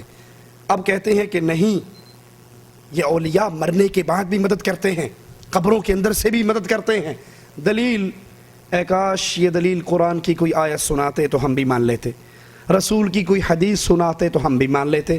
دلیل کیا دے رہے ہیں سنیے. کہتے ہیں مجھے ایک نقل یاد آئی. ان کے پاس نقل ہے، عقل نہیں ہے. ایک فاحشہ تھی دکن میں. حیدرآباد دکن والو سنیے. دکن میں ایک فاحشہ عورت مر گئی، جنگل میں دفن کی گئی. اس جانب جو شخص تنہا جاتا وہ چہلاوا بن کر باہر نکلتی، اس آدمی کو پکڑتی اور اس کے ساتھ بدکاری کرواتی اور اپنی خواہش پوری کرتی. تعجب ہے ایک فاحشہ اپنے فحش کام میں ایسی کامل ہو اور اولیاء اللہ سے کچھ بھی فیض نہ ہو. یہ دلیل ہے اولیاء سے مدد کی. ایک بدکار عورت جب اپنی قبر سے نکل کے اپنی بدکاری کروا کے پھر قبر میں چلی جائے تو یہ کیسے ہو سکتا ہے کہ اولیاء اللہ کچھ فیض نہ کرتے ہوں؟ نہیں، بلکہ جس طرح یہ فاحشہ مرنے کے بعد بھی کچھ کرتی رہی تو اولیاء اللہ بالاولیٰ مدد کرتے ہیں. اور قرآن کیا کہتا ہے؟ جن کو تم مدد کے لیے پکارتے ہو اموات غیر احیاء، یہ تو مردے ہیں، زندہ نہیں ہے. وما یشعرون ایان یبعثون، ان کو یہ بھی شعور نہیں ہے کہ ہمیں اٹھایا کب جانا ہے. یہ بریلوی عقیدہ. اور دیوبندی عقیدہ یہ ہمارے ہاتھ میں زلزلہ در زلزلہ کتاب جس کے رائٹر نجم الدین فاضل دیوبند، اس کا صفحہ نمبر 101 ہے. 101 صفحہ پر یہ فرماتے ہیں علماء دیوبند ہرگز یہ نہیں کہتے کہ اللہ کے علاوہ غیب کی بات کسی کو بھی معلوم نہیں. اسی طرح وہ اس بات کے بھی قائل نہیں ہے کہ انسان اپنی زندگی میں یا مرنے کے بعد سرے سے کوئی تصرف نہیں کر سکتا. ہمارا یہ عقیدہ نہیں ہے کہ مرنے کے بعد انسان کچھ نہیں کر سکتا، بلکہ وہ مرنے کے بعد بھی بہت کچھ کرتا ہے. یہ ارواح ثلاثہ کے اندر لکھا ہے. حضرت جی نے، اشرف علی تھانوی صاحب نے اسی ارواح ثلاثہ میں مرنے کے بعد تصرف کا قصہ لکھا ہے کہ مولانا یعقوب فوت ہو گئے، قبر میں دفنا دیا گیا، نانوتوے میں بخار آیا، بیٹا قبر پہ مٹی لا کے ڈالتا، کسی نے ویسے مٹی چاٹی، اس کا بخار اتر گیا تو مشہور ہو گیا. پیناڈال کی دکان یہی ہے، 1 منٹ میں جاتا ہے، آؤ مٹی کھاؤ. لوگوں نے اتنی مٹی اٹھائی، بیٹا مٹی ڈالتا، صاف ہو جاتی، وہ پھر ڈالتا، وہ پھر صاف ہو جاتی. آخر تنگ آ کر اس نے کہا ابا تیری کرامت ہوگی، میری مصیبت ہو گئی. یاد کر لے آج کے بعد کوئی ٹھیک ہوا نا، آج کے بعد کوئی ٹھیک ہوا ننگا پڑا رہے گا، مٹی نہیں ڈالوں گا. وہ ڈر گیا کہ بھائی دھمکی ذرا موٹی قسم کی ملی ہے. کہا اس کے بعد لوگوں نے مٹی کھائی بھی، باندھی بھی، اٹھائی بھی، لیکن کسی کو دوبارہ بخار نہیں اترا. جیسے مشہور ہوا تھا کہ ان کی قبر کی مٹی اٹھانے سے، باندھنے سے یا چاٹنے سے بخار اتر جاتا ہے، ویسے مشہور ہو گیا. بھی پہلے ہوتا تھا، اب نیا سال چڑھ گیا، اب نہیں ہوتا. جس طرح علماء بریلی کا یہ عقیدہ ہے کہ مرنے کے بعد مدد کی جا سکتی ہے، اولیاء مدد کرتے ہیں، دلیل اللہ کی کتاب نہیں ہے، دلیل رسول اللہ صلی اللہ علیہ وسلم کی حدیث نہیں، بلکہ دلیل ایک بدکارہ کی مشہور جھوٹی کہانی ہے. اسی طرح علماء دیوبند کا یہ عقیدہ ہے کہ مرنے کے بعد ہمارے اولیاء سب کچھ کر سکتے ہیں. مشکل کشا صرف اللہ ہے، حاجت روا صرف اللہ ہے. امن یجیب المضطر اذا دعا، کون ہے جب مصیبت میں پھنسا ہوا اپنی مصیبتوں میں پکارتا ہے اور وہ اس کی مشکل کشائی کرتا ہے. جب یونس علیہ السلام مچھلی کے پیٹ میں قید ہوئے کس کو پکارا تھا؟ کس کے نام کا آوازہ لگایا تھا؟ لا الہ الا انت سبحانک انی کنت من الظالمین. اے اللہ تو پاک ہے، اے اللہ تو مشکل کشا ہے، تیرا نبی مشکل میں پھنسا ہے. اللہ اگر تو مشکل کشائی نہیں کرے گا تو کوئی اور. یاد کر لیجئے جس پر مشکل آئے وہ مشکل کشائی، وہ مشکل کشا نہیں ہو سکتا جو خود مشکل میں پھنس جائے. ارے کیا رسول اللہ صلی اللہ علیہ وسلم پر مشکل نہیں آئی؟ احد کے میدان میں مشکل نہیں آئی؟ عائشہ پر تہمتیں لگی تو مشکل نہیں آئی؟ مشکل کشا صرف اللہ ہے. لیکن علماء بریلی اس مشکل کشائی کے بارے میں کیا کہتے ہیں ذرا سنیے. ان حضرات کا عقیدہ، وہ فرماتے ہیں، ایوب رضوی احمد رضا خان صاحب کے بارے میں ایک نظم لکھتے ہیں، کہتے خلق حاجت روا احمد رضا ہے میرا مشکل کشا احمد رضا. پہلے تو اللہ رسول کو پکارا جاتا تھا نا، اب یہ ٹرانسفر ہوتے ہوتے بہت نیچے تک آ گیا. اب احمد رضا خان صاحب خود مشکل کشا ہو گئے. کون دیتا ہے مجھ کو؟ کس نے دیا؟ جو دیا تم نے دیا احمد رضا. لا حول ولا قوت الا باللہ. کون دیتا ہے؟ وہ مالک کہتا ہے اگر میں اس رات کو لمبا کر دوں کون ہے جو تمہارے لیے سورج لے آئے؟ میں اس دن کو ٹھہرا دوں کون ہے تمہارے سکون کے لیے رات لے آئے؟ کون ہے سوائے اللہ کے؟ جس نے آسمان سے بارش برسائی، زمین سے انگوریاں اگائی، توحید کی آیات کو سامنے رکھیے اور علماء بریلی کا عقیدہ سامنے رکھیے. کون دیتا ہے مجھ کو؟ کس نے دیا ہے؟ جو دیا تم نے دیا. احمد رضا دونوں عالم میں ہے تیرا آسرا، ہاں مدد فرما احمد رضا. حشر میں جب ہو قیامت کی تپش اپنے دامن میں چھپا احمد رضا. جب زبانیں سوکھ جائیں پیاس سے جام کوثر کا پلا احمد رضا. لا حول ولا قوت الا باللہ. جام کوثر کون پلائے گا؟ محمد رسول اللہ صلی اللہ علیہ وسلم فرماتے ہیں میرے حوض پر اتنے پیالے ہوں گے جتنے آسمان کے تارے ہیں، اور اہل ایمان نبی کے ہاتھ سے وہ جام پیئیں گے جس کا رنگ دودھ کا ہوگا، جس کی مٹھاس شہد سے زیادہ ہوگی، جس کی خوشبو کستوری سے اچھی ہوگی. جو ایک بار نبی کریم کے ہاتھ سے اس جام کو پی لے گا جنت میں داخل ہوتے تک دوبارہ پیاس نہیں لگے گی. اللہ ہم جتنے ہیں اللہ سب تجھ سے دعا کرتے ہیں ہم سب کو ہمارے حبیب کے ہاتھ سے وہ جام کوثر عطا فرمانا. اور یہاں احمد رضا کو کہا جا رہا ہے کہ اے احمد رضا قبر و نشر و حشر میں ساتھ دے، ہو میرا مشکل کشا احمد رضا. تو ہے داتا اور میں منگتا تیرا، میں تیرا ہوں اور تو ہے میرا احمد رضا. نور محمد اعظمی صفحہ 47 اور 48 پر یہ عقیدہ ہے. اب جس طرح علماء بریلی کا یہ عقیدہ ہے اسی طرح علماء دیوبند کا سیم یہی عقیدہ شمائل امدادیہ کے اندر امداد اللہ مہاجر مکی بیان فرماتے ہیں. صفحہ نمبر 83 ہے. صفحہ نمبر 83 پہ کہتے ہیں اپنے پیر حاجی امداد اللہ اپنے پیر نور محمد کو یاد کر کے تم ہو اے نور محمد خاص محبوب خدا، ہند میں ہو نائب حضرت محمد مصطفیٰ. آسرا دنیا میں ہے بس تمہاری ذات کا، تم سوا اوروں سے ہرگز کچھ نہیں ہے التجا. بلکہ دن محشر کے بھی جس وقت قاضی ہو خدا آپ کا دامن یہ پکڑ کر یہ کہوں گا برملا اے شہ نور محمد وقت ہے امداد کا. لا حول ولا قوت الا باللہ. جس دن کی سختی کو یاد کر کر رسول اللہ صلی اللہ علیہ وسلم اپنی بیٹی کو کہتے ہیں بنتی خذی من مالی ما شئتی. اے محمد کی لاڈلی، اے محمد کی پیاری، جس کے لیے نبی اٹھ جایا کرتے تھے، جس کے ماتھے کو بوسہ دیا کرتے تھے، جس کو وفات کے وقت بلا کر کہا تھا فاطمہ تیری میری جدائی کا وقت آ گیا ہے. فاطمہ رو دیتی تھی اور نبی نے پھر کہا تھا فاطمہ خوش ہو جا، جنت میں تیری اور میری ملاقات بڑی جلدی ہونے والی ہے.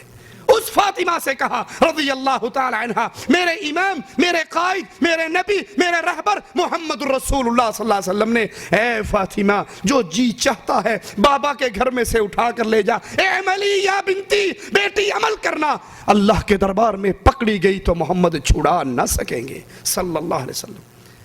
اپنی پھوپھی کو یہی پیغام دیا، اپنی قیامت تک آنے والی امت کو یہی پیغام دیا اے میری امت کہیں یہ نہ ہو قیامت کے دن تمہاری گردن اونٹ کے منہ میں ہو اور تم حشر میں مجھے ڈھونڈتے پھرو اور آ کر کہو اے اللہ کے نبی ہماری مدد کیجئے. میرا ایک جواب ہوگا قد بلغت. میں تو دنیا میں توحید کی دعوت دے کر آیا تھا، تمہیں جنت میں جانے کا پیغام سنا کر آیا تھا، تم عمل کرتے تو آج نجات پا جاتے. اور یہاں علماء بریلی احمد رضا کو مشکل کشا کہہ رہے ہیں اور علماء دیوبند نور احمد امداد اللہ مہاجر مکی اپنے پیر نور احمد کو یہی عقیدہ دے رہے ہیں، یہی اتھارٹی دے رہے ہیں کہ حشر کے میدان میں اللہ قاضی ہوگا. میں آپ کا دامن پکڑ کر کہوں گا کہ اب آپ کی علاوہ میری مدد کوئی نہیں کر سکتا. جہاں آدم سے لے کے عیسیٰ تک سب جواب دے جائیں گے اور سب کی زبان پہ ایک ہی جملہ ہوگا علیہم الصلاۃ والسلام رب نفسی رب نفسی. مجھے اپنی جان کی فکر ہے، سوائے محمد رسول اللہ صلی اللہ علیہ وسلم کے کوئی ہماری شفاعت کے لیے تیار نہ ہوگا.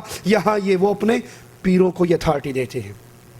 پروفیسر شہزاد سیفی لاہور کا ایک بریلوی عالم ہے، اس کی کیسٹ میرے پاس موجود ہے. وہ کہتا ہے کہ ہمارے پیر عبد القادر جیلانی کا خیمہ جہنم کے کنارے پہ لگا ہوا ہوگا. لا حول ولا قوت الا باللہ. اللہ کی غیرت کو ان ظالموں نے کیا سمجھا ہے، اللہ کی قدرتوں کو کیا جانا ہے.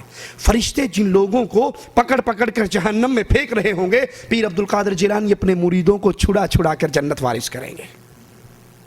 جہاں اللہ کے پیارے حبیب علیہ السلام اپنی بیٹی اور اپنی پھوپھی سے ہاتھ اٹھا کر کہتے ہیں وہاں پکڑی گئی تو میں نہیں چھڑا سکوں گا، اور یہ کہتا ہے یہ خیمہ ہی جہنم کے کنارے پہ لگائیں گے۔ انا للہ و انا الیہ راجعون۔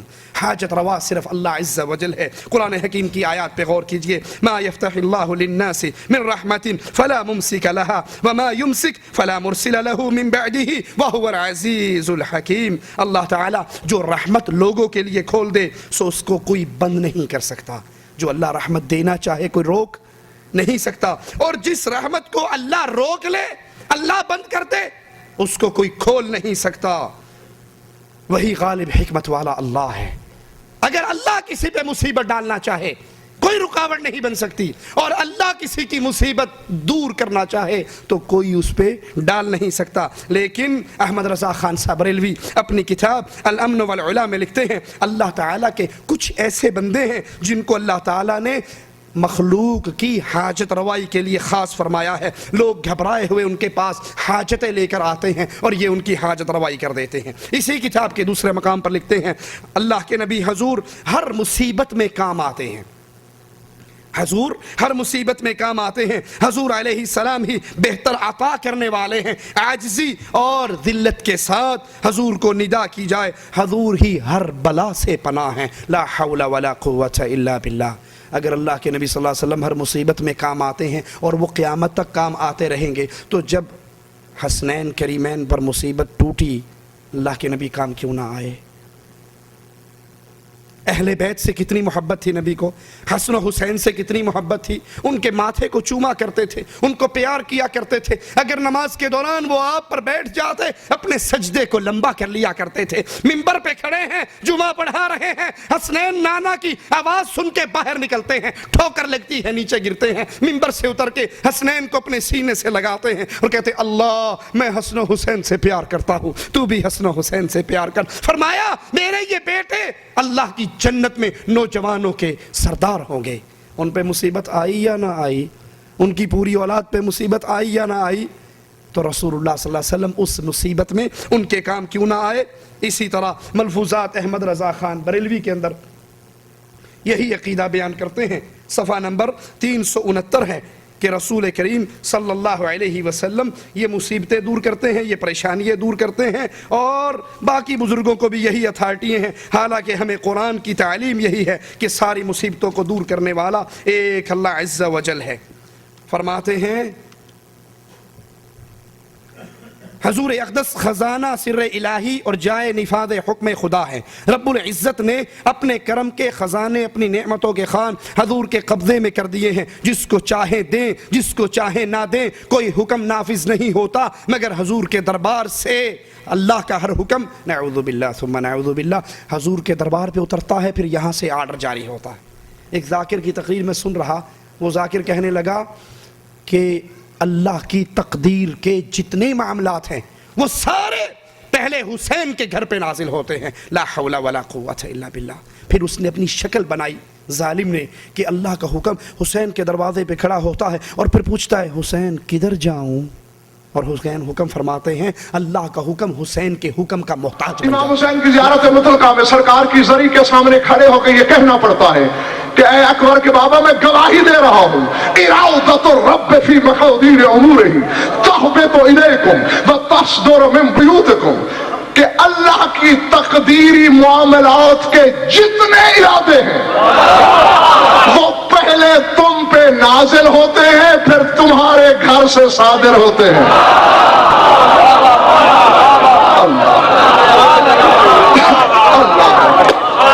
اللہ اکبر، العظمۃ للہ۔ نہیں، مجھے نہیں خبر کہ کس کے سر سے گزرا جملہ، کس کی زمین دل پہ اترا۔ ارادۃ الرب، رب کے ارادے، فی مقادیر امور ہی، تقدیر کے امور میں، تہبط الیکم، آپ پر اترتے ہیں، وتصدر من بیوتکم، پھر آپ کے گھروں سے صادر ہوتے ہیں۔ یعنی اب اللہ پہ بھی ایک فتویٰ لگا، جس کا ارادہ آ کر حسین سے پہلے پوچھتا ہے کہاں جاؤں۔ اور یہاں بھی احمد رضا خان صاحب وہی بات کر رہے کہ کوئی حکم نافذ نہیں ہوتا مگر حضور کے دربار سے کوئی نعمت کوئی دولت کسی کو کبھی نہیں ملتی مگر حضور کی سرکار سے.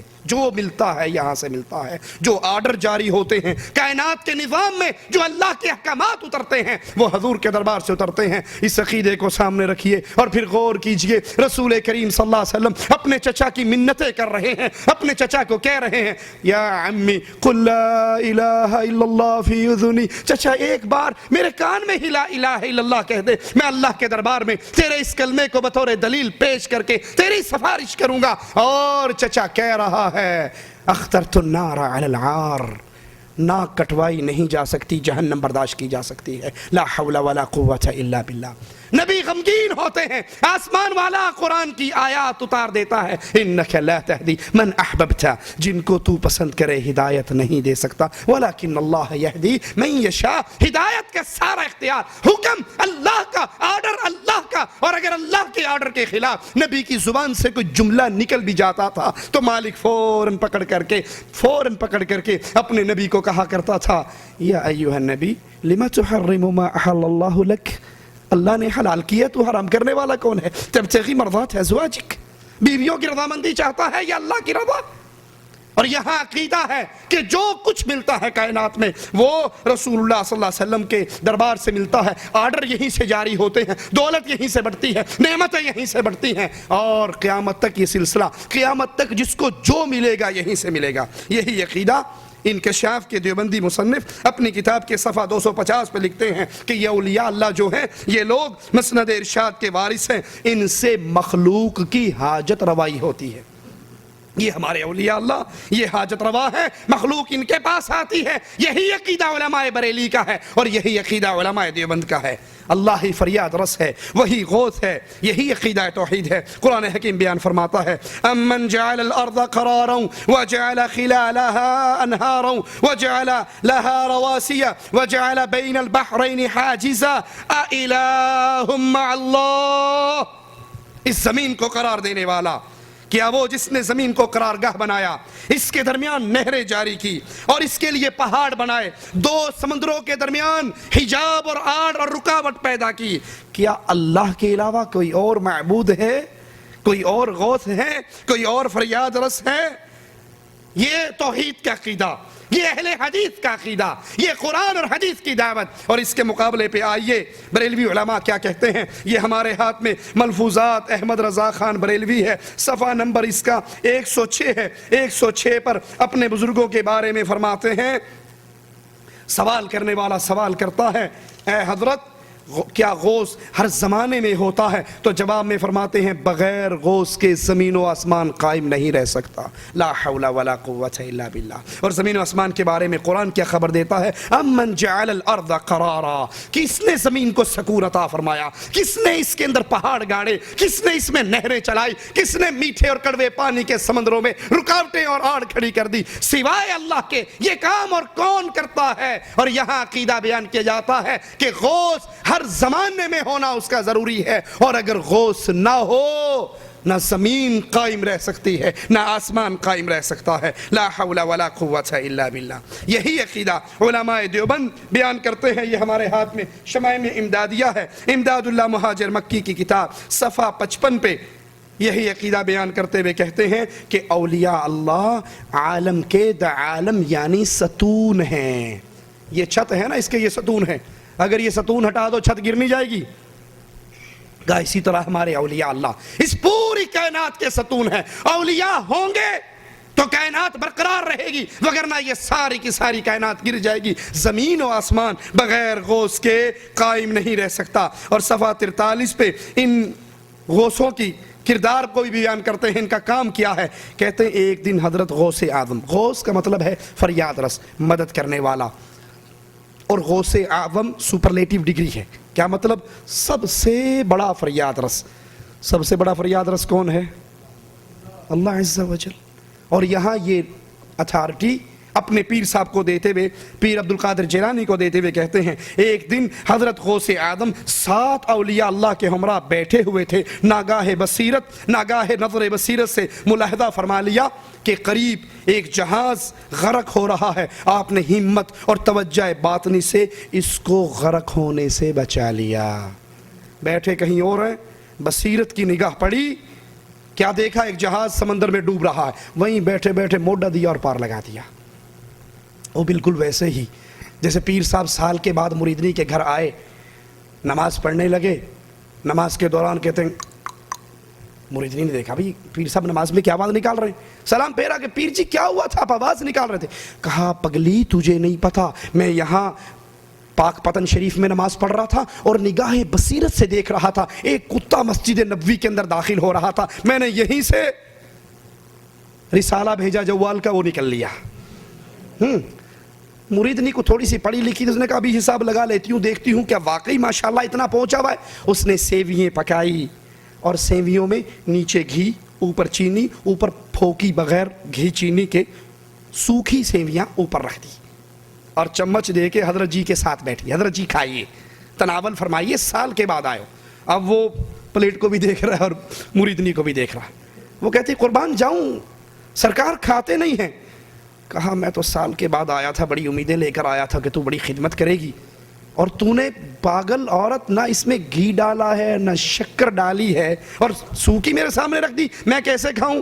اس نے جوتی اتاری اور 4 اس کے سر میں ماری کہ ظالم، ابھی دوران نماز تجھے مدینے کی مسجد میں داخل ہونے والا کتا بھی نظر آ رہا تھا، اور اس کے نیچے جو پڑا ہے، اس کے نیچے کیا پڑا ہے؟ یہ سیویوں کے نیچے گھی بھی ہے، شکر بھی ہے. مدینے تک کی نگاہ بصیرت تمہاری کام کرتی ہے، لیکن پلیٹ کے نیچے کیا پڑا ہے وہ بصیرت کام نہیں کرتی. کہا امداد اللہ مہاجر مکی صاحب نے کہ پیر عبد القادر جیلانی بیٹھے ہوئے تھے اور بیٹھے بیٹھے ان کی نگاہ بصیرت نے دیکھا کہ ایک جہاز غرق ہو رہا ہے، اور فوراً توجہ اور ہمت سے ہی اتنی لہریں تھی، اتنا مقناطیس تھا کہ اس لوہے کو کھینچ کے باہر لگا دیا. یہی امداد اللہ مہاجر مکی کرامات امدادیہ کے اندر ان کی یہ کرامت موجود ہے. ایک مرید کہتا ہے میں حج کے لیے گیا، میرا جہاز پہاڑ سے ٹکرایا، قریب تھا دوبارہ ٹکراتا اور غرق ہو جاتا، میں نے وہیں بیٹھے بیٹھے کہا امداد اللہ مہاجر مکی صاحب اب نہیں بچاؤ گے تو کب بچاؤ گے؟ لا حول ولا قوت الا باللہ. تو کوئی بچا ہی نہیں سکتا صلی اللہ علیہ وسلم. اور یہ اہل شرک، یہ توحید کے جھوٹے دعوے دار، یہ توحید کے چولے پہن کر اپنے بزرگوں کی شرک یا کرامات کو عام کرنے والے.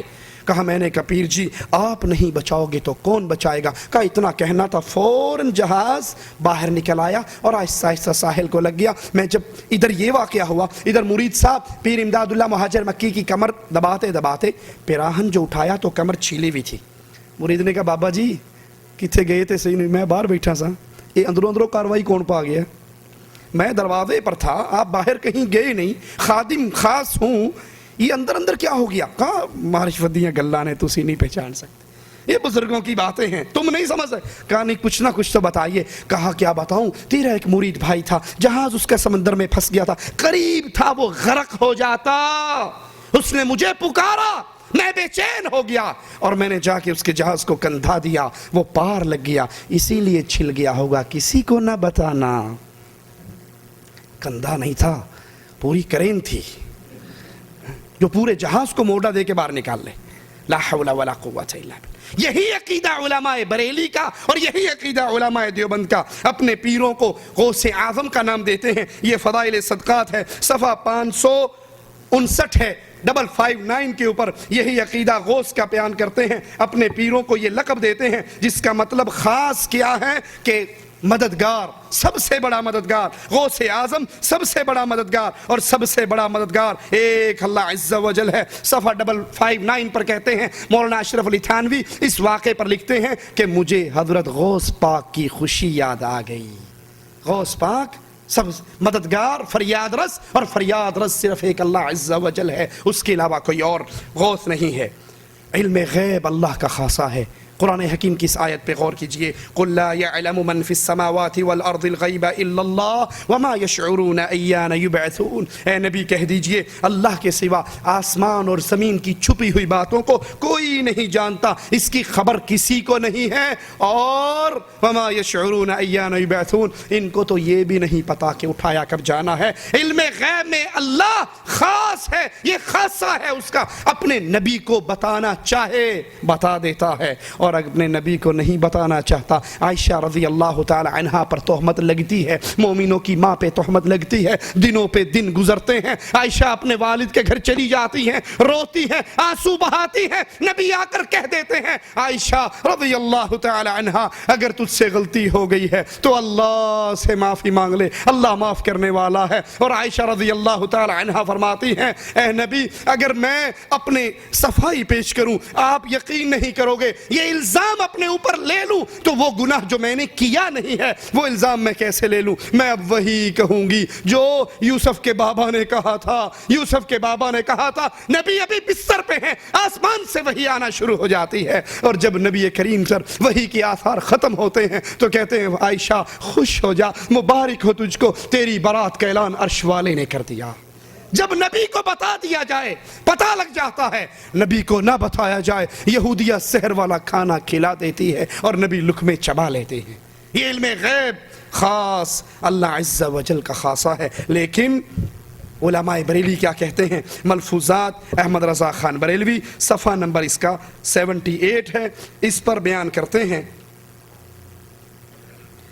شیخ محی الدین ابن عربی ایک جگہ دعوت میں تشریف لے گئے، آپ نے دیکھا کہ لڑکا کھانا کھا رہا ہے، کھانا کھاتے کھاتے اچانک رونے لگا، وجہ دریافت کرنے پر کہا میری ماں کو جہنم کا حکم ہو گیا ہے، وہ جہنم کی طرف جا رہی ہے۔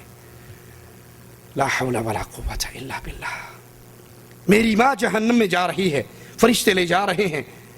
یہ لڑکا اس شہر میں مشہور تھا کہ اس کو کشف ہوتا ہے۔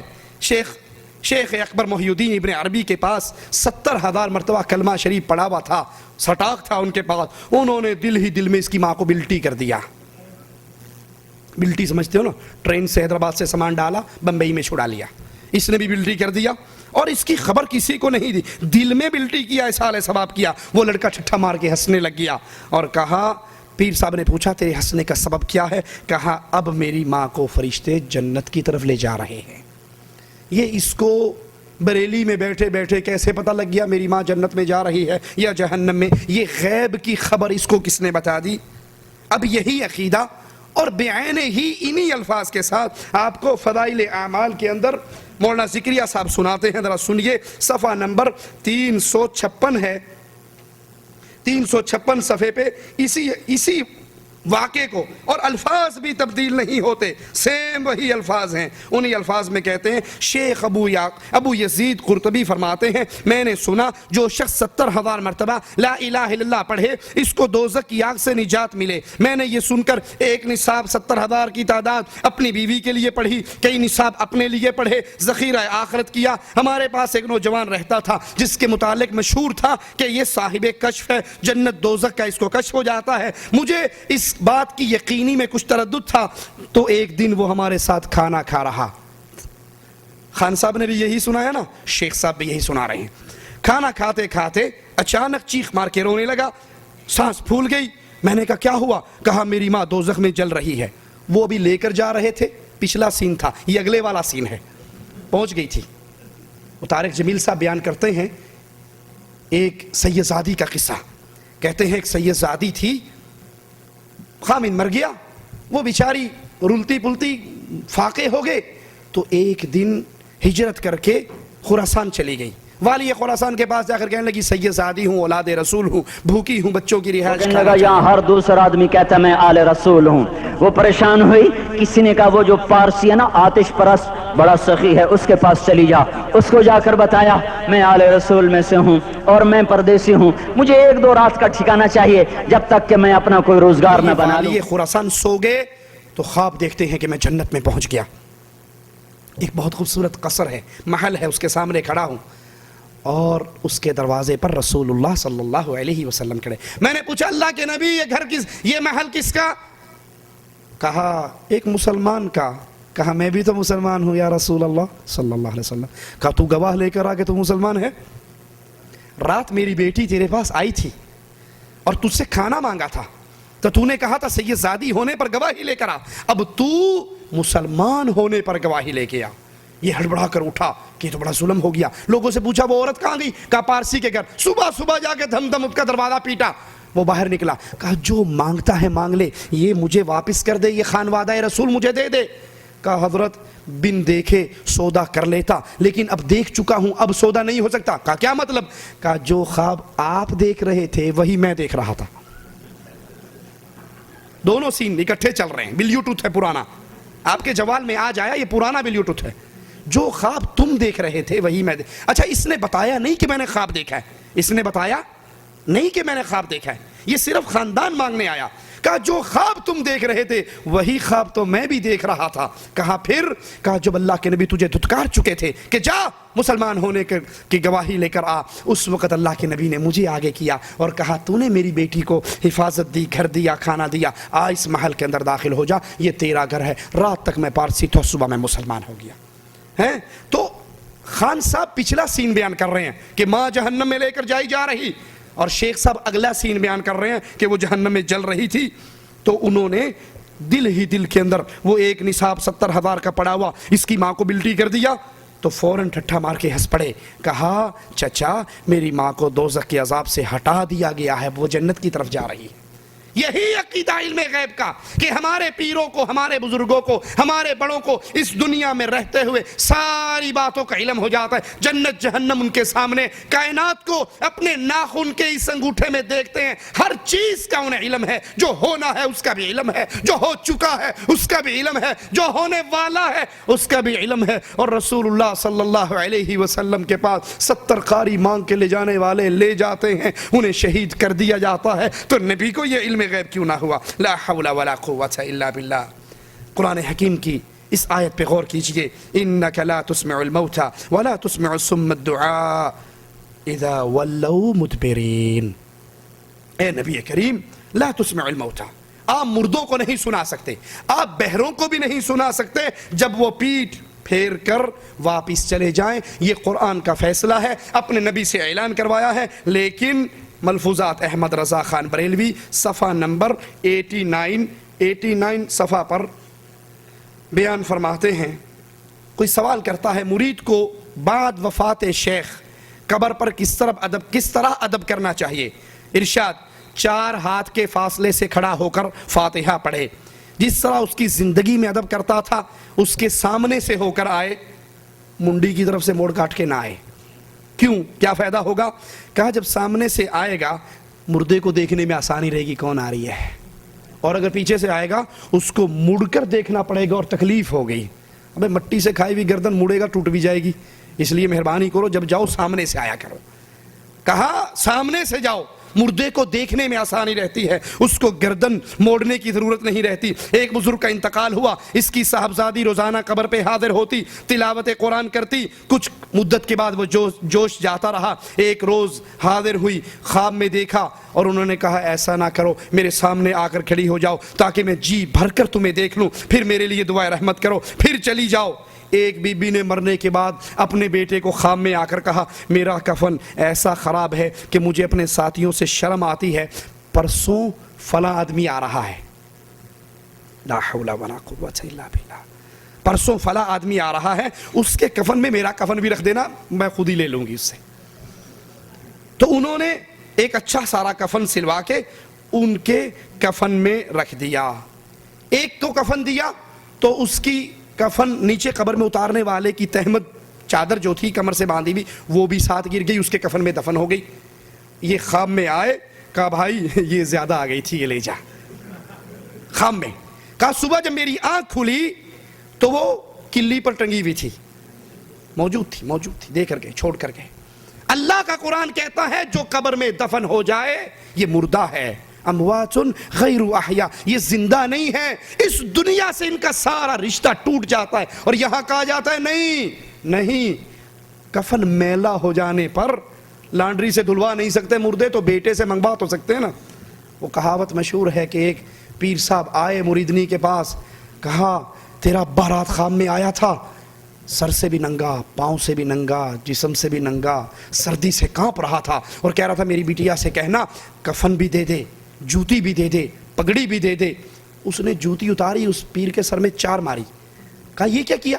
کہا ابا رات میرے خواب میں بھی آئے تھے، کہہ رہے تھے تیرے پاس مانگنے کے لیے آئے گا، اس کو 4 جوتی مارنا۔ بھاگتے ہوئے کہنے لگا تیرا ابا بڑا خراب ہے بھائی، مجھے کوئی اور پٹی پڑھاتا ہے، تجھے کوئی اور پٹی پڑھاتا ہے۔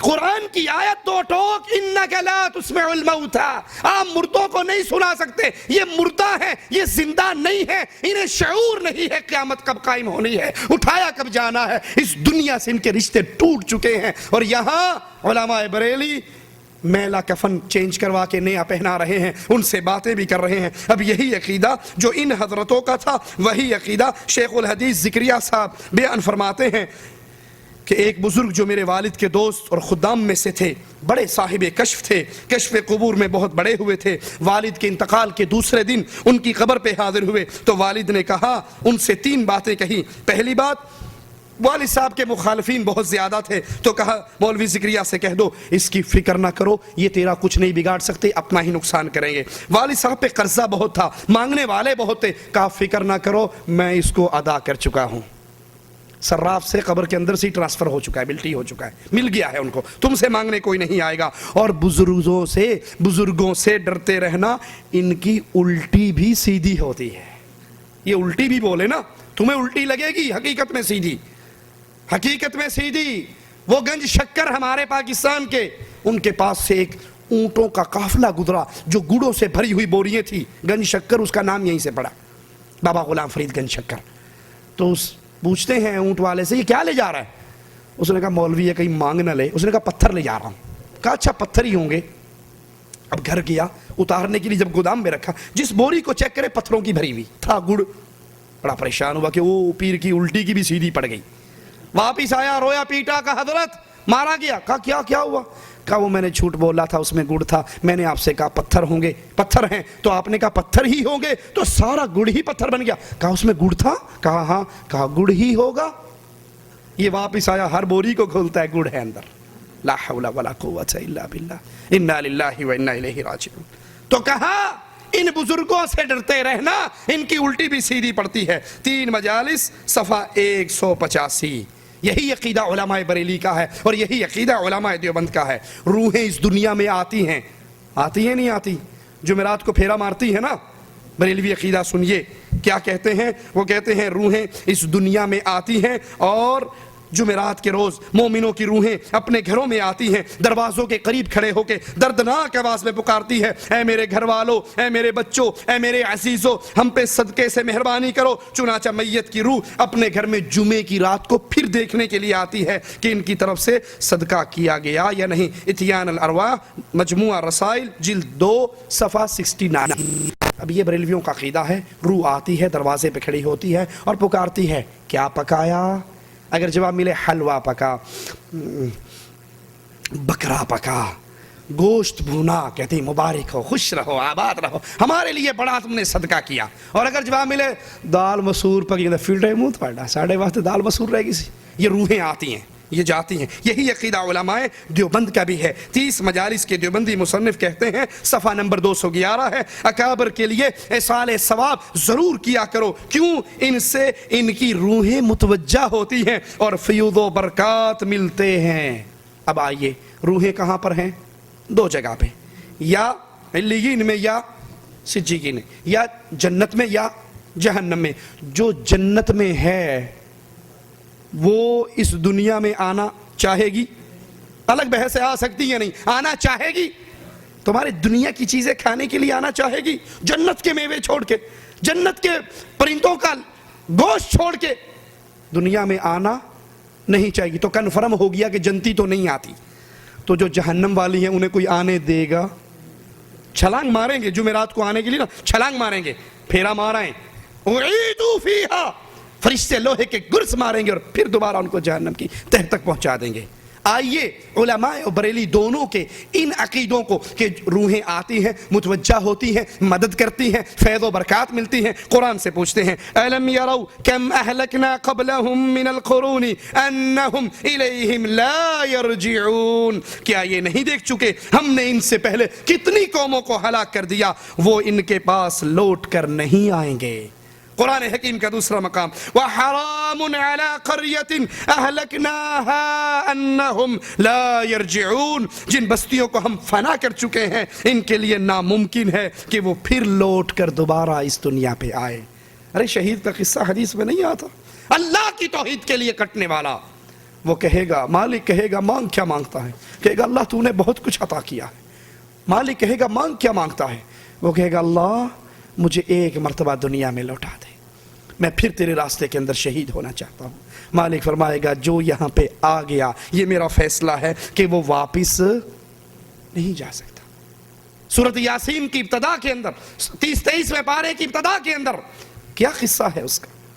جس کو کافروں نے قتل کر دیا، وہ اللہ کے لیے شہید ہو گیا، کہتا ہے قال یا لیت قومی یعلمون، کاش میری قوم کو پتہ لگ جائے۔ اس کو دنیا پہ آ کر قوم کو بتانے کی اجازت مالک نے پیغام اس کا پہنچا دیا۔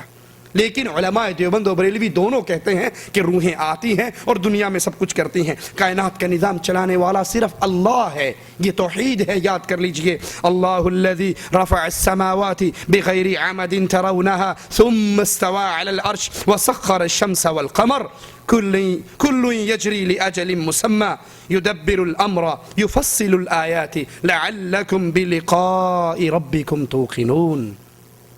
اس زمین و آسمان کا نظام چلانے والا کون ہے؟ اللہ وہ ہے جس نے آسمانوں کو بغیر ستونوں کے کھڑا کیا ہے، تم اسے دیکھ رہے ہو، پھر وہ اپنے عرش پر مستوی ہوا، اسی نے سورج اور چاند کو اپنی ماتحتی میں لگا رکھا ہے، ہر ایک اپنی میعاد معین پہ گشت کر رہا ہے، وہی کام کی تدبیر کرتا ہے، اور یہ نشانیاں کھول کھول کر اللہ نے بیان کی ہے تاکہ تم اپنے رب کی ملاقات کا یقین کر لو۔ اس کائنات کے پورے نظام پہ کنٹرول نہ علی کا ہے، نہ جعفر صادق کا ہے، نہ 12 کا ہے، نہ 14 کا ہے، نہ 4 کا ہے، نہ بغداد والوں کا ہے، نہ بریلی والوں کا ہے، نہ دلی والوں کا ہے، نہ رائے منڈ والوں کا ہے۔ اس کائنات پہ سارا اختیار، دریاؤں پہ اختیار بھی اللہ کا ہے۔ موسیٰ علیہ السلام کے ساتھی کہتے ہیں سامنے دریا ہے، سمندر ہے، پیچھے فرعون کی لاش قومیں ہیں، فرعون کے لشکر ہیں، اور وہ نبی کہتے ہیں میرا اللہ میرے ساتھ ہے، وہ ضرور میری مدد کرے گا۔ یہ نہیں کہتے ہو دریا مجھے راستہ دے، کہتے ہیں اللہ میرے ساتھ ہے۔ اس دریا پر بھی اللہ کا حکم ہے، اللہ حکم دے کر کہتا ہے موسیٰ اس پہ لاٹھی مارو، اور وہ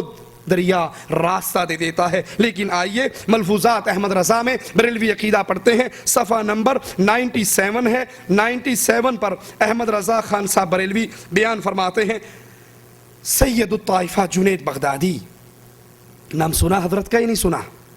سنا ہے نام؟ ارے یاد کر لو، تم ایک اور چیز سنا دوں کہیں اور بھی کام آئے گی۔ یہ جنید بغدادی وہ حضرت ہیں، یہ اشرف علی تھانوی صاحب لکھتے ہیں ان حضرت کے بارے میں صفحہ نمبر 157 پر 157 پر کہ جنید بغدادی بیٹھے تھے، مشغول بحق تھے، اللہ کے ساتھ لو لگی ہوئی تھی، اور سامنے سے ایک کتا گزرا، ان کی نظر کرم اس کتے پہ پڑ گئی۔ وہ کتا اتنا صاحب کمال ہوا کہ جہاں جہاں جاتا بستی کے کتے اس کے پیچھے ہو لیتے، اور جہاں وہ بیٹھتا باقی کتے حلقہ بنا کر اس کے گرد مراقبہ کرتے۔ حاجی صاحب نے ہنس کر کہا پھر وہ کتا ان کتوں کا شیخ بن گیا۔ یا اللہ یا کریم، اللہ کے نبی اپنے چچا کی منتیں کرتے رہ گئے، چچا نے کلمہ نہیں پڑھا، اور ان پیروں اور بابوں کی نظروں میں اتنا کمال ہے کہ یہ کتے پہ نظر ڈال دیں تو اس کا بھی دل جاری ہو جاتا ہے۔ اسی حضرت کا کہتے ہیں سید الطائفہ جنید بغدادی دجلہ پر تشریف لائے، یا اللہ کہتے ہوئے زمین کی مثل چلنے لگے۔ ایک شخص پیچھے سے آیا، اس نے کہا حضرت میں نے بھی جانا ہے، کہا تو کہ یا جنید یا جنید یا جنید، اس نے یا جنید یا جنید کہا تو دریا نے اس کو بھی راستہ دے دیا۔ کہتے ہیں دو صاحب اولیاء کرام میں سے ایک دریا کے اس کنارے، دوسرا اس کنارے، ان میں سے ایک نے کھیر پکائی، خادم سے کہا تھوڑی ہمارے دوست کو بھی دے آؤ۔ خادم نے عرض کی حضور راستے میں دریا پڑتا ہے، کیوں کر پار اتروں گا، کشتی کا انتظام نہیں ہے۔ کہا دریا کے کنارے جا اور کہہ میں اس کے پاس سے آیا ہوں جو آج تک اپنی عورت کے پاس نہیں گیا۔ خادم حیران تھا کہ یہ کیا معاملہ ہے، کیونکہ یہ صاحب اولاد تھے۔ بہرحال حکم کی تکمیل کی، دریا پر گیا، پیغام دیا، دریا نے فوراً اس کو راستہ دے دیا اور یہ پار لگ گیا۔ پار جا کے پیر کے پاس گیا، اس نے کھیر کھائی اور کھانے کے بعد پھر اس نے کہا جاؤ ہمارے بھائی کو ہمارا سلام کہنا۔ کہا صاحب سلام تو تب کہوں گا جب پار جا سکوں گا، آگے تو دریا ہے۔ کہا اچھا تو دریا کے پاس جا کر کہو اس آدمی کے پاس سے آیا ہوں جس نے 30 برس تک آج تک کچھ نہیں کھایا۔ اور یہ کہتا ہے یہ عجیب جھوٹ بولتا ہے، ابھی میرے سامنے پوری پلیٹ کھا گیا لکیر کی، 30 برس سے کچھ نہیں کھایا۔ خادم ششپنج رہ گیا، یہ عجیب بات ہے، ابھی تو میرے سامنے کھیر تناول فرمائی اور فرماتے اتنی مدت سے کچھ نہیں کھایا۔ بہرحال ادب تھا، خاموش رہا اور دریا پر آ کر کہا جو کہا، دریا نے فوراً ان کو راستہ دے دیا۔ یہ بریلوی عقیدہ تھا اور یہی عقیدہ فضائل صدقات کے اندر شیخ الحدیث مولانا ذکریہ صاحب بیان کرتے ہیں، 529 صفحہ نمبر ہے، اور سیم یہی قصہ، یہی الفاظ، یہی نام، یہی چیزیں ہیں۔ کہتے ہیں میں نے اپنے والد سے ایک قصہ سنا، اکثر سنایا کرتے تھے۔ پانی پت میں ایک آدمی رہتا تھا، راستے میں جمنا پڑتی تھی، اتفاق سے اس میں طغیان نہیں تھی، کوئی کشتی اس کو پار لے جانے کے لیے تیار نہیں تھی۔ یہ بڑا پریشان ہوا، لوگوں نے کہا فلاں جنگل میں ایک بزرگ رہتے ہیں، ان سے جا کر اپنی ضرورت کا اظہار کرو، اگر وہ کوئی صورت تجویز کریں تو کام چل جائے گا، ویسے کوئی صورت نہیں۔ پہلے وہ بزرگ خفا ہوں گے، ناراض ہوں گے، انکار کریں گے، مایوس نہ ہونا، چمٹے رہنا۔ یہ وہاں گیا، جھوپڑی میں گیا اور رو رو کے اپنی ضرورت سنائی اور انہوں نے انکار کیا، لیکن جب ان کا رونا بڑھ گیا تو پھر انہوں نے کہا کہ دریا کے پاس جا اور اس سے کہہ اس نے بھیجا ہے جس نے عمر بھر نہ کچھ کھایا ہے اور نہ بیوی سے صحبت کی ہے، حالانکہ پیر صاحب صاحب اولاد تھے، لا حول ولا قوت الا باللہ۔ اس نے بھیجا ہے جس نے نہ کبھی کھایا اور نہ بیوی سے صحبت کی۔ یہ شخص واپس ہوا، ان سے کہنے کے موافق عمل کیا، جمنا کا پانی رک گیا، اللہ کے حکم سے موسیٰ علیہ السلام کے لیے پانی رکا، کیونکہ دریاؤں پر قبضہ کس کا ہے؟ اللہ کا۔ اور کہتے ہیں علماء بریلی بھی اور علماء دیوبند بھی کہتے ہیں ہمارے پیروں کا بھی قبضہ ہے۔ فوراً جمنا کا پانی رک گیا اور جمنا کا پانی رک گیا، یہ شخص پار ہو گیا۔ ہمارے پیروں کا، ہمارے بزرگوں کا ایک آرڈر، دریا فوراً راستہ دے دیتا ہے۔ یہی عقیدہ علماء بریلی کا ہے اور یہی عقیدہ علماء دیوبند کا ہے۔ رسول اللہ صلی اللہ علیہ وسلم کو بھی علم غیب نہیں تھا۔ قرآن کہتا ہے قُلْ لَا أَقُولُ لَكُمْ عِنْدِي خَزَائِنُ اللَّهِ وَلَا أَعْلَمُ الْغَيْبِ، اے اللہ کے نبی کہہ دیجئے کہ میرے پاس اللہ کے خزانے نہیں ہیں، میں ان کا مالک نہیں ہوں اور نہ ہی میں عالم الغیب ہوں۔ لیکن بریلوی عقیدہ اعلیٰ حضرت احمد رضا خان بریلوی فرماتے ہیں حضور کو 5 غیبوں کا علم تھا، بارش کب برسے گی اللہ کے نبی کو علم تھا، ماں کے پیٹ میں کیا ہے اللہ کے نبی کو علم تھا۔ یہ جتنے 5 مفتاح الغیب جو ہیں، چابیاں جو غیب کی ہیں، یہ 5 کا اللہ کے نبی صلی اللہ علیہ وسلم کو علم تھا، مگر آپ کو ان سب کو مخفی رکھنے کا حکم دیا گیا۔ نعوذ باللہ، یعنی قرآن پھر نبی سے جھوٹ بلوا رہا ہے، اے نبی کہو مجھے علم غیب نہیں ہے۔ اس کے جواب میں پتہ کیا کہتے ہیں؟ نہیں علم غیب تو تھا لیکن اتوں کہندے سن کہ نہیں وچوں سارا پتہ سی۔ اسی لیے وہ ہمارے شیخ محمد حسین شیخ پوری اللہ ان کی قبر کو جنت کا باغ بنائے، وہ کہا کرتے تھے کہ بابا آدم کی دعا پتہ کیا ہے؟ ربنا ظلمنا انفسنا، اے اللہ ہم نے ظلم کیا اپنی جان پہ، ہم نے ظلم کیا اپنی جان پہ۔ کہ آدم علیہ السلام نے کہا ہم نے ظلم کیا اپنی جان پہ، بریلوی بھائی سمجھے ہم نے ظلم کیا جان کے، کیونکہ عالم الغیب تھے نا، انبیاء کو سارا علم غیب ہے۔ وہ کہتا نہیں بیٹو میں بھول کے دانا کھایا، کہا نہیں تجھے سارا پتا تھا، وچوں تینوں ساری خبر سی، تو جان کے کھاتا ہے، جان کے سانوں جنتوں کڑایا ہے۔ لا حول ولا قوت الا باللہ۔ اللہ کا قرآن کہہ رہا ہے نبی کہہ دیجئے مجھے علم غیب نہیں ہے۔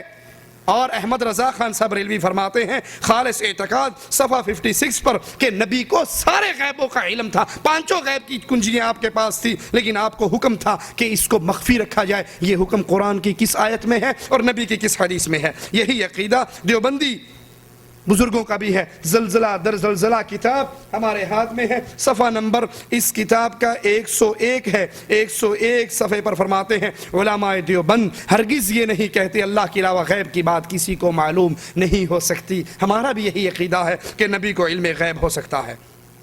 ماں کے پیٹ میں کیا ہے؟ قرآن کی آیت سنیے، ان اللہ عندہ علم الساعہ، اللہ کے علم میں ہے قیامت کب آئے گی، وَيُنَزِّلُ الْغَيْثِ، بارش کب برسے گی یہ بھی اللہ کے علم میں ہے، وَيَعْلَمُ مَا فِي الْأَرْحَامِ، ماں کے پیٹ میں کیا ہے یہ بھی اللہ کے علم میں ہے۔ لیکن احمد رضا خان صاحب بریلوی خالص الاعتقاد صفحہ 53 پہ لکھتے ہیں، ہم نے ایسی جماعتوں کو دیکھا ہے جنہوں نے یہ جان لیا کہ وہ کہاں مریں گے، اور حالت حمل میں اور حالت حمل سے بھی پہلے، کام سٹارٹ ہونے سے پہلے ان کو علم تھا اس عورت کے پیٹ میں لڑکا ہوگا یا لڑکی ہوگی۔ یہ علماء بریلی کا عقیدہ ہے، اور یہی علماء دیوبند کا عقیدہ ہے۔ یہ ارواح ثلاثہ صفحہ اس کا 163 ہے، صفحہ 163 پر اپنے ایک مرید کا، پیر کے مرید کا قصہ، پیر صاحب تو خیر پیر صاحب ہوتے ہیں نا، یہ ان کے مرید کا قصہ ہے۔ خان صاحب نے فرمایا، مولانا نانوتوی فرماتے تھے، قاسم نانوتوی، کہ شاہ عبد الرحیم ولایتی کے ایک مرید تھے جن کا نام عبداللہ خان تھا، قوم کے راجپوت تھے، حضرت کے خاص مرید تھے۔ ان کی حالت یہ تھی، کسی کے گھر میں حمل ہوتا،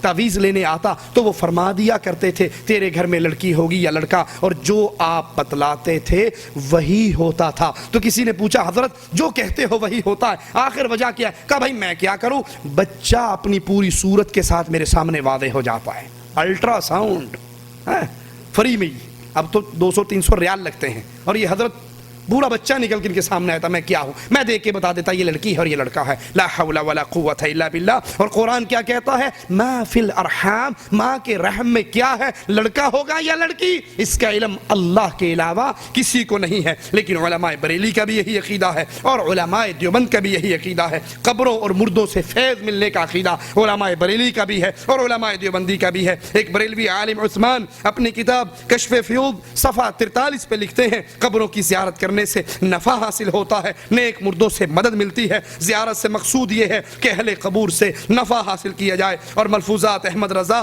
صفحہ 265 کے اوپر بھی قبروں اور مردوں سے مدد لینے کا عقیدہ کیسا ہے، صفحہ 265 احمد رضا خان صاحب کی کتاب ملفوظات احمد رضا، اس میں لکھتے ہیں کہ خواجہ غریب نواز کا کہ مزار پر بہت کچھ فیض و برکات حاصل ہوتے ہیں۔ ایک دن ایک ہندو آیا جس کے سر سے لے کے پیر تک پھوڑے ہی پھوڑے تھے، اللہ جانتا ہے کس قدر تھے۔ ٹھیک دوپہر کو آتا اور حضرت کی درگاہ پر قبر کے سامنے گرم ریزوں کنکروں اور پتھروں پہ لوٹتا پوٹ ہوتا اور کہتا خواجہ اگن لگی ہے، بہت زیادہ آگ لگی ہے۔ 3 دن تک ایسا کرتا رہا اور تیسرے روز سارے اس کے پھوڑے ختم ہو گئے۔ اس بابا جی نے اپنے دربار میں سے اس کی مدد کر کے اس قبر سے ایسا فیض دیا کہ وہ سب کچھ جاتا رہا۔ اور یہی عقیدہ خلیل احمد سہارنپوری المہند علی المفند میں لکھتے ہیں، مشائخ کی روحانیت سے استفادہ، ان کے سینوں اور قبروں سے باطنی فیوز کا پہنچنا 100 بے شک صحیح ہے۔ علماء دیوبند کا یہی عقیدہ ہے کہ ان کی سینوں سے، ان کے قبروں سے یہی کچھ ہوتا ہے۔ فضائل صدقات کے اندر مولانا ذکریا صاحب لکھتے ہیں کہ ایک مرنے والے نے کہا کہ میں زندہ ہوں، میری قبر سے تجھے وہی فائدہ حاصل ہوگا جو میری زندگی سے ہوتا ہے۔ اور مرید نے پھر لکھا کہ جو مجھے حضرت کی زندگی سے فائدہ ہونا تھا، سارا فائدہ مجھے حضرت کی قبر سے ملا، لا حول ولا قوت الا باللہ۔ رسول کریم صلی اللہ علیہ وسلم فوت ہو کر اس دنیا سے جا چکے ہیں، اس دنیا سے آپ کا تعلق ٹوٹ چکا ہے، اس دنیا کے حالات کا اللہ کے نبی کو علم نہیں۔ لیکن علماء بریلی اور علماء دیوبند کیا کہتے ہیں سنیے، ملفوظات احمد رضا صفحہ نمبر 249 کے اندر 249 ملفوظات احمد رضا اللہ کے نبی صلی اللہ علیہ وسلم کے بارے میں کہتے ہیں کہ اللہ کے حبیب انبیاء کرام سائل سوال کرتا ہے، انبیاء اور اولیاء کی کرام کی حیات برزخیہ میں کیا فرق ہے؟ کہا انبیاء کرام کی حیات حسی، حقیقی، دنیاوی ہے، ان پر تصدیق وعدہ الہیہ کے لیے ایک لمحے کے لیے موت طاری ہوئی، پھر ان کو فوراً ویسی ہی حیات عطا فرما دی گئی جیسی دنیا کی حیات تھی۔ ان پر دنیا کے احکامات لاگو ہوں گے، ان کا ترکہ بانٹا نہ جائے گا۔ حالانکہ رسول کریم کا ترکہ کیوں نہ بانٹا گیا کہ اللہ کے نبی نے فرما دیا تھا انبیاء جو چھوڑتے ہیں وہ امت کے لیے صدقہ ہوا کرتا ہے۔ ہماری وراثت تو علم ہے ہے جس کو ہم دے کر جا رہے ہیں، لیکن کہتے ہیں نبی کا ترکہ اس لیے نہیں بٹا کہ آپ زندہ ہیں، ان کی ازواج کو نکاح حرام ہے، ازواج مطہرات پہ عدت نہیں ہے، حالانکہ نبی کی بیویوں سے نکاح اس لیے حرام نہیں کہ نبی کی بیوییں زندہ ہیں، بلکہ اس لیے حرام ہے کہ یہ بیوییں امت کے لیے ماں بن چکی ہیں، اور ماں سے نکاح امت محمد رسول اللہ صلی اللہ علیہ وسلم کو نہ لائق ہے، نہ زیبا ہے، نہ شریعت اس کی اجازت دیتی ہے، بلکہ یہ بدترین عمل ہے اپنی ماں کے ساتھ بدکاری کرنا، جس کو حدیث رسول یوں بیان کرتی ہے سود کا ذکر کرتے ہوئے کہ سود کا سب سے چھوٹا گناہ یہ ہے کہ انسان اپنی ماں کے ساتھ بدکاری کرے، اور یہ کہتا ہے نبی کی بیویوں سے نکاح اس لیے حرام ہے کیونکہ نبی صلی اللہ علیہ وسلم زندہ ہیں، وہ اپنی قبر میں کھاتے پیتے ہیں، نماز پڑھتے ہیں، بلکہ سیدی محمد بن عبد الباقی زرقانی فرماتے ہیں نعوذ باللہ ثم نعوذ باللہ، اس غلیظ ترین عقیدے کو اگر واضح کرنا مقصود نہ ہوتا، اللہ کی قسم میں اس عبارت کو نہ پڑھتا کہ انبیاء علیہ السلام اپنی قبروں میں ان کی ازواج مطہرات پیش کی جاتی ہیں جن سے وہ شباشی کرتے ہیں۔ لا حول ولا قوت الا باللہ، انا للہ و انا الیہ راجعون۔ یہ عقیدہ علماء بریلی کا ہے، اور دیوبندی علماء کا بھی یہی عقیدہ ہے۔ المہند علی المفند صفحہ 221 پر، المہند المفند کا صفحہ 221 ہے، اسی عقیدے کو بیان کرتے ہوئے تھانوی صاحب کے حوالے سے کہتے ہیں ہمارے نزدیک اور ہمارے مشائخ کے نزدیک اللہ کے نبی صلی اللہ علیہ وسلم اپنی قبر مبارک میں زندہ ہیں، آپ کی حیات دنیا کی سی ہے، آپ کی حیات دنیا کی سی ہے اور برزخی نہیں ہے بلکہ حصی دنیاوی حیات ہے۔ یہی علماء بریلی کا عقیدہ اور یہی علماء دیوبند کا عقیدہ۔ تھانوی صاحب لکھتے ہیں برزخ میں آپ کے یہ مشاغل ثابت ہیں، اذان، اقامت اور قرآن پڑھنا۔ نشر طیب صفحہ 142۔ رسول اللہ صلی اللہ علیہ وسلم کی نبوت میں کسی اور کا حصہ نہیں ہے۔ اللہ کے نبی صلی اللہ علیہ وسلم نے مسئلے کو واضح کرنے کے لیے عمر ابن خطاب کو یہاں تک کہا تھا جب ان کے ہاتھ میں تورات کا ورقہ دیکھا تھا، لو کان موسیٰ حیاً، آج موسیٰ علیہ السلام زندہ ہوتے تو ان کو بھی میری اتباع ہی کرنی پڑتی، میرے پیچھے ہی چلنا پڑتا، لیکن اللہ کے نبی صلی اللہ علیہ وسلم کی رسالت میں علماء بریلی کیسے اپنے بزرگوں کو شامل کرتے ہیں، یہ ہمارے ہاتھ میں تذکرہ غوثیہ ہے جس کا صفحہ نمبر 324 ہے۔ 324 صفحہ پر وہ ایک اپنے پیر اور مرید کا قصہ بیان کرتے ہیں کہ ہمارے پیر ابو بکر شبلی کے پاس 2 شخص بیعت کے ارادے سے حاضر ہوئے، ان میں سے ایک کو پیر صاحب نے کہا پڑھو لا الہ الا اللہ شبلی رسول اللہ لا حول ولا قوت الا باللہ انا للہ و انا الیہ راجعون۔ مرید نے کہا لا حول ولا قوت الا باللہ، پیر صاحب نے بھی کہا لا حول ولا قوت الا باللہ۔ اس نے پوچھا آپ نے لا حول کیوں پڑھا؟ اس نے استفسار کیا تو نے کیوں پڑھا؟ کہا میں نے تو اس لیے پڑھا، میں پیر سمجھ کے آیا تھا لیکن آپ تو بے شرع آدمی ہو، میں بے شرع کے پاس مرید ہونے آ گیا۔ آپ نے کہا میں نے اس لیے پڑھا، جاہل کے سامنے راز کی بات بتا دی، یہ راز تھا جو میں جاہل کے سامنے بیان کر چکا ہوں۔ دوسرے سے کہا تم پڑھو لا الہ الا اللہ شبلی رسول اللہ۔ اس نے کہا حضرت میں تو آپ کو کچھ اور ہی سمجھ کر آیا تھا، آپ تو ورے ہی گر پڑے، صرف رسالت پہ ہی قناعت کر لی، میں تو اس سے اگلا سٹیج دینے آیا تھا، رسالت سے اگلا سٹیج کس کا ہے؟ کہا میں تو تجھے اللہ بنانے آیا تھا، تم تو پہلے ہی گر گئے، تو خدا بننے کا دعویٰ کرتا میں اس کو بھی تسلیم کرتا۔ تو پیر صاحب نے ہنس کر فرمایا اچھا تم کو ہم تعلیم کریں گے، تم ہمارے پاس بیٹھو۔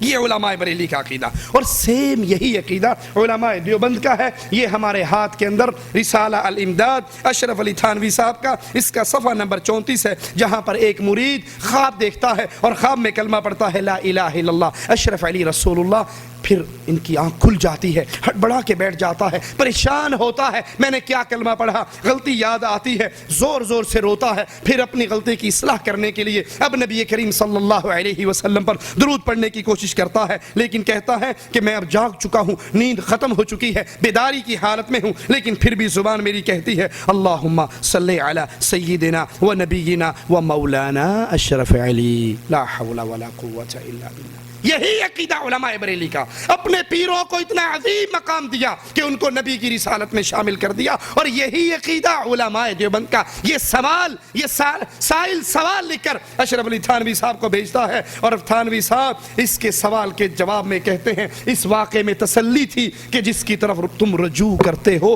وہ بعونہ تعالی متبع سنت ہے. تم میرے پیچھے اور میں نبی کے پیچھے ٹینشن لینے کی کوئی ضرورت نہیں ہے, کوئی پریشانی والی بات نہیں. تم نے جو یہ کلمہ پڑھا ہے اور جا کر مجھے نبی کہہ کر مجھ پہ درود پڑھا ہے تو یہ اللہ نے پڑھوایا ہے. یہ اشارہ ہے تمہارے لیے کہ تم نے جس کو پیر پکڑا ہے وہ متبع سنت ہے. لا حول ولا قوت الا باللہ. اسی طرح انبیاء کی صفات کے اندر کوئی اور شریک نہیں ہو سکتا. انبیاء کو جو نبوت کا کام اللہ نے دیا ہے, جو ان کے اوپر وحی آتی تھی, وہ انہی کا خاصہ تھا. لیکن علماء دیوبند اس کے اندر بھی اپنے پیروں کو کیسے شامل کرتے ہیں. یہ سوانح قاسمی ہے ہمارے ہاتھ میں, قاسم نانوتوی صاحب کی کتاب, اس کا صفحہ نمبر 301 ہے. حاجی امداد اللہ اپنے سارے مریدوں کو ذکر اذکار سکھایا کرتے تھے اور وہ اپنا ذکر کر کے رپورٹیں حاجی صاحب کے سامنے پیش کرتے تھے. تو حاجی صاحب نے ایک دن قاسم نانوتوی صاحب سے بھی پوچھا کہ تمہیں بھی تو میں نے ذکر سکھایا, تم نے مجھے کوئی رپورٹ پیش نہیں کی. انہوں نے کہا حضرت حالات و ثمرات تو بڑے لوگوں کو ہوتے ہیں, مجھ سے تو جتنا کام آپ نے فرمایا وہ بھی نہیں ہوتا. جو آپ نے ذکر کہا نا اتنے بار کرنا ہے,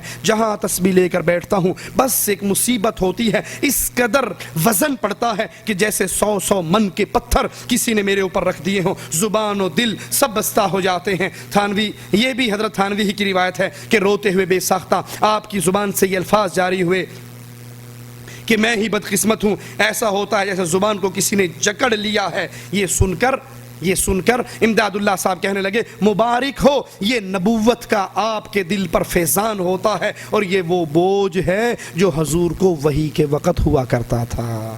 لا حول ولا قوت الا باللہ.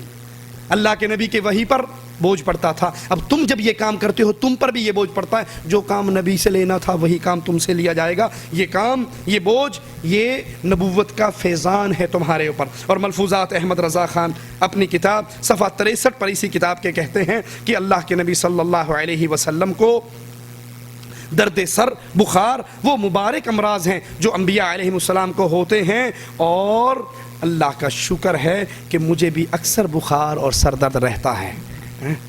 2 سیڑھیاں چڑھ چکا ہوں, بس 2-3 کا اور انتظار ہے. لیکن برا ہو مرزا غلام قادیانی کا, جس نے ان سب کی رنگ میں بھنگ ڈال دی. وہ نہ کرتا تو یہ بیچارہ 2 سیڑھیاں چڑھ چکا تھا, بخار شروع ہو گیا تھا, سر درد ہو گیا تھا, کچھ اور بھی ہو جاتا.